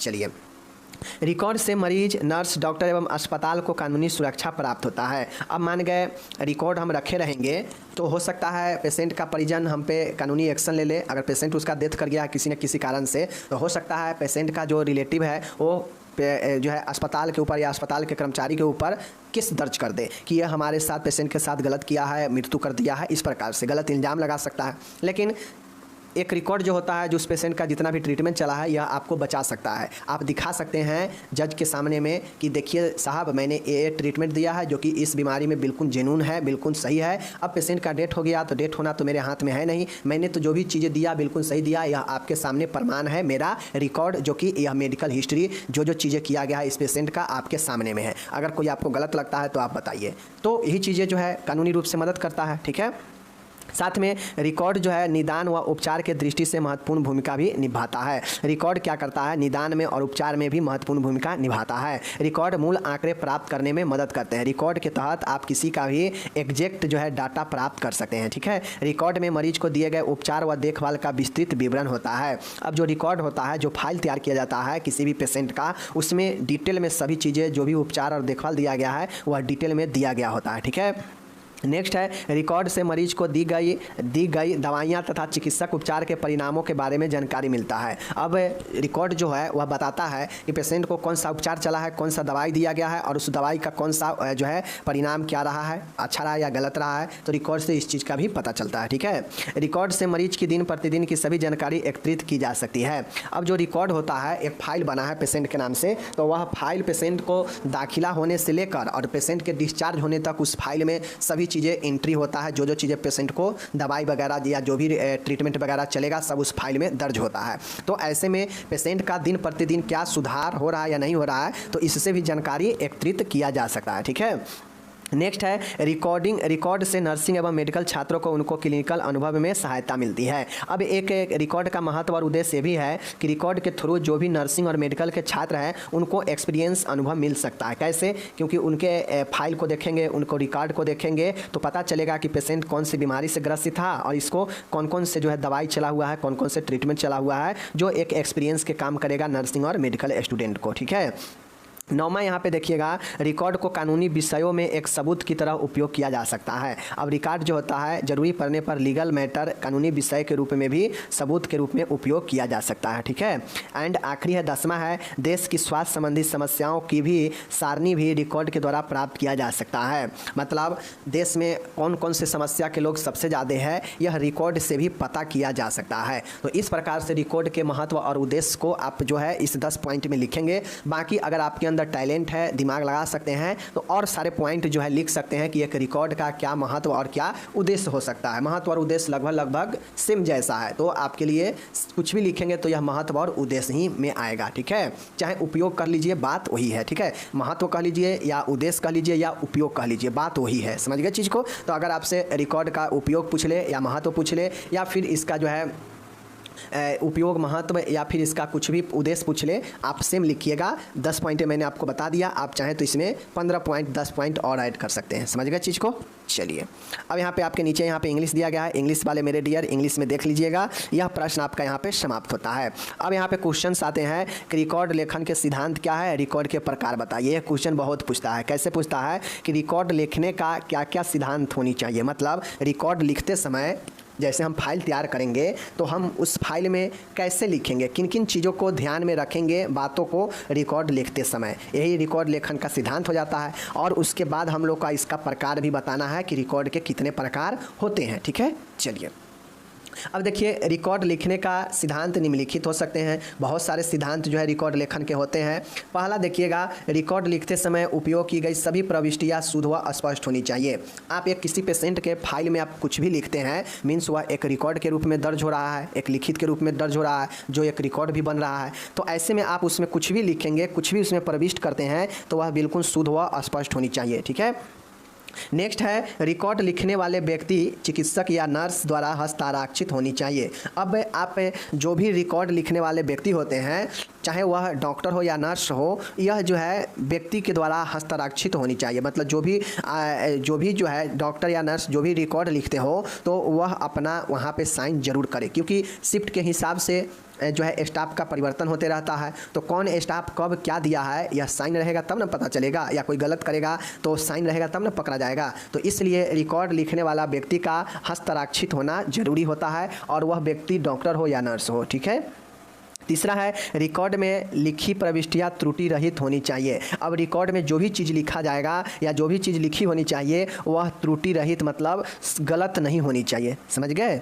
नेक्स्ट है, चौथा है, रिकॉर्ड हमेशा क्रमबद्ध या क्रमानुसार लिखी होनी चाहिए। अब जो भी हम फाइल या रिकॉर्ड तैयार करेंगे पेशेंट का, वह बिल्कुल एक सीरियल वाइज होनी चाहिए, क्रमबद्ध या क्रमानुसार लिखा होना चाहिए, ताकि कोई भी पढ़ने में दिक्कत ना हो। क्योंकि प्रथम ट्रीटमेंट को हम लास्ट ट्रीटमेंट में लिख देंगे और लास्ट वाला को बीच में लिख देंगे, तो उससे होगा क्या कि पता नहीं चलेगा। इसलिए जो भी डेट वाइज पेशेंट को ट्रीटमेंट चला है, उसको एक सीरियल वे में लिखी होनी चाहिए। अगर मान गए 2 तारीख का जो दवाई चला है और 2 तारीख से 10 तारीख तक ट्रीटमेंट हुआ है 9 दिनों का, अब इस 9 दिन में लगातार 2, 3, 4, 5 ऐसे करके सीरियल में होनी चाहिए रिकॉर्ड। लेकिन अगर कोई 2 के बाद सीधा 4 तारीख के ट्रीटमेंट को लिखता है, फिर 4 तारीख के बाद 6 तारीख के ट्रीटमेंट को लिखता है, तो ऐसे में क्या होगा, सीरियल नहीं होगा, तो जो भी आगे देखना होगा उसको समस्या होगा। तो इसलिए कहता है कि रिकॉर्ड लिखते समय ध्यान रखेंगे कि उसमें क्रमबद्ध और क्रमानुसार होनी चाहिए। क्यों? क्योंकि रिकॉर्ड में दिनांक व समय लिखा होना चाहिए, और ये इसी के अनुसार क्रमबद्ध और क्रमानुसार हो सकता है। रिकॉर्ड में दिनांक व समय बहुत ज़रूरी होता है। रिकॉर्ड में स्टैंडर्ड एब्रेविएशन का उपयोग करनी चाहिए। अब जो भी रिकॉर्ड तैयार होता है, तो उसमें जो भी हम संक्षेप का उपयोग करेंगे, एब्रीविएशन का जो उपयोग करेंगे, वह स्टैंडर्ड होगा, उच्च क्वालिटी का होगा। ऐसा नहीं कि कुछ भी लिख देंगे तो ये सब समझ जाएगा। उच्च क्वालिटी स्टैंडर्ड की होनी चाहिए जो भी संक्षिप्त रूप का उपयोग करेंगे, जो मेडिकल भाषा में होता है। ठीक है। 7वां पॉइंट यहाँ पे देखिएगा कि रिकॉर्ड लिखने के लिए नीली व काली स्लेही का उपयोग करना चाहिए। अब आपको एक चीज़ का ध्यान देना पड़ेगा कि अगर आप रिकॉर्ड तैयार करते हैं, तो इस चीज़ का ध्यान रखना पड़ेगा कि रिकॉर्ड लिखते समय नीला, ब्लू या ब्लैक पेन का इस्तेमाल करनी चाहिए। ठीक है।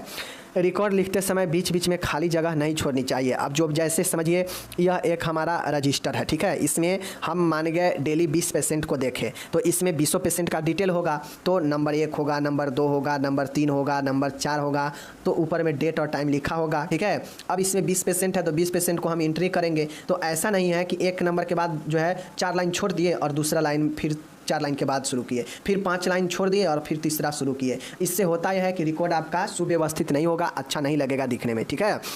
तो रिकॉर्ड लिखते समय बीच बीच में खाली जगह नहीं छोड़नी चाहिए। ठीक है। नेक्स्ट है, उपयुक्त पहचान के लिए रोगी का नाम, उम्र, ward number, bed number record में लिखा होना चाहिए। अब एक फाइल जो होता है, जो रिकॉर्ड होता है, वह रिकॉर्ड जो है देखते होइएगा कि पेशेंट बहुत सारा भर्ती रहता है। तो अगर पेशेंट का डिटेल में सब चीज़ वहाँ पे नहीं लिखा होगा, जैसे कि उसका नाम, उम्र, वार्ड नंबर, गाँव के नाम, बेड नंबर, तो ये सब अगर रिकॉर्ड में नहीं लिखा होगा, तो पेशेंट को ढूंढने में, पहचानने में समस्या आ जाएगा, हेर फेर हो जाएगा। इसका दवाई उसमें और उसका दवाई उसमें दिया जाएगा। तो इन चीज़ों को ध्यान में रखनी चाहिए। ठीक है।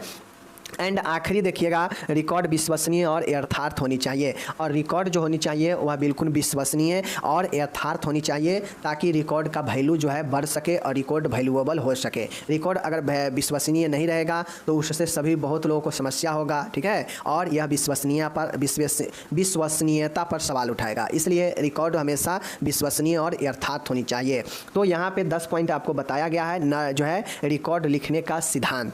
अब चाहें तो रिकॉर्ड लिखने के सिद्धांत में और सारे पॉइंट को ऐड कर सकते हैं। आज के वीडियो में रिकॉर्ड के क्या प्रकार होते हैं, और इसी के साथ आपका रिकॉर्ड का क्वेश्चन समाप्त भी हो जाएगा। मेरे डियर, रिकॉर्ड के मुख्यतः अलग अलग प्रकार होते हैं। बहुत सारे रिकॉर्ड के प्रकार हो सकते हैं, बट मुख्यतः 3 प्रकार हम लोग स्वास्थ्य के क्षेत्र में देखते हैं। स्वास्थ्य के क्षेत्र में पढ़ रहे हैं, इसलिए स्वास्थ्य के क्षेत्र में मुख्यतः 3 रिकॉर्ड जो है महत्वपूर्ण होते हैं। इसको ध्यान में रखना है आपको। ठीक है। कौन कौन?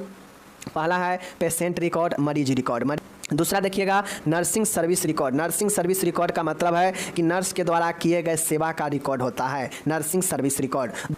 नेक्स्ट है नर्सिंग शिक्षा रिकॉर्ड। अब हेल्थ के सेक्टर में बहुत सारे शिक्षा का भी जो है, जैसे हेल्थ एजुकेशन में डॉक्टर का हो गया, नर्सिंग का हो गया, रिसर्च का हो गया, तो यह सब के सब जो है शिक्षा रिकॉर्ड के अंतर्गत आएगा। क्योंकि जो नर्स पढ़ती है, जो कॉलेज में एडमिशन ली है, तो वह भी कहीं ना कहीं एडमिशन ली है तो उसका एक रजिस्टर होगा जहाँ पर उसका अटेंडेंस रिकॉर्ड होता होगा, बनता होगा। उसी प्रकार से वह क्लिनिकल काम कितना की है, कितना अनुभव है, उसका भी एक अलग रिकॉर्ड रहता है कि कौन जो है किस दिन आया है अपना क्लिनिकल ड्यूटी करने के लिए। इसी प्रकार से तमाम जो है रिकॉर्ड तैयार किए जाते हैं जो नर्सिंग शिक्षा से रिलेटेड होता है। जैसे नर्सिंग शिक्षा रिकॉर्ड विद्यार्थी के एडमिशन से लेकर उसकी संपूर्ण जानकारी देते हैं। ये रिकॉर्ड नर्सिंग स्कूल या कॉलेज के द्वारा बनाए जाते हैं। जैसे एक नर्सिंग स्टूडेंट कॉलेज में एडमिशन ली, अब वह एडमिशन लेने के साथ वह जब क्लास अटेंड कर रही है, क्लास आ रही है, तो वह कितना दिन क्लास महीने में आ रही है, कितना दिन नहीं आ रही है, तो इससे पता किया जा सकता है कि जो है स्टूडेंट रेगुलर है या नहीं है। ठीक है, इसके साथ ही बहुत सारे ऐसे रिकॉर्ड होंगे उस स्टूडेंट का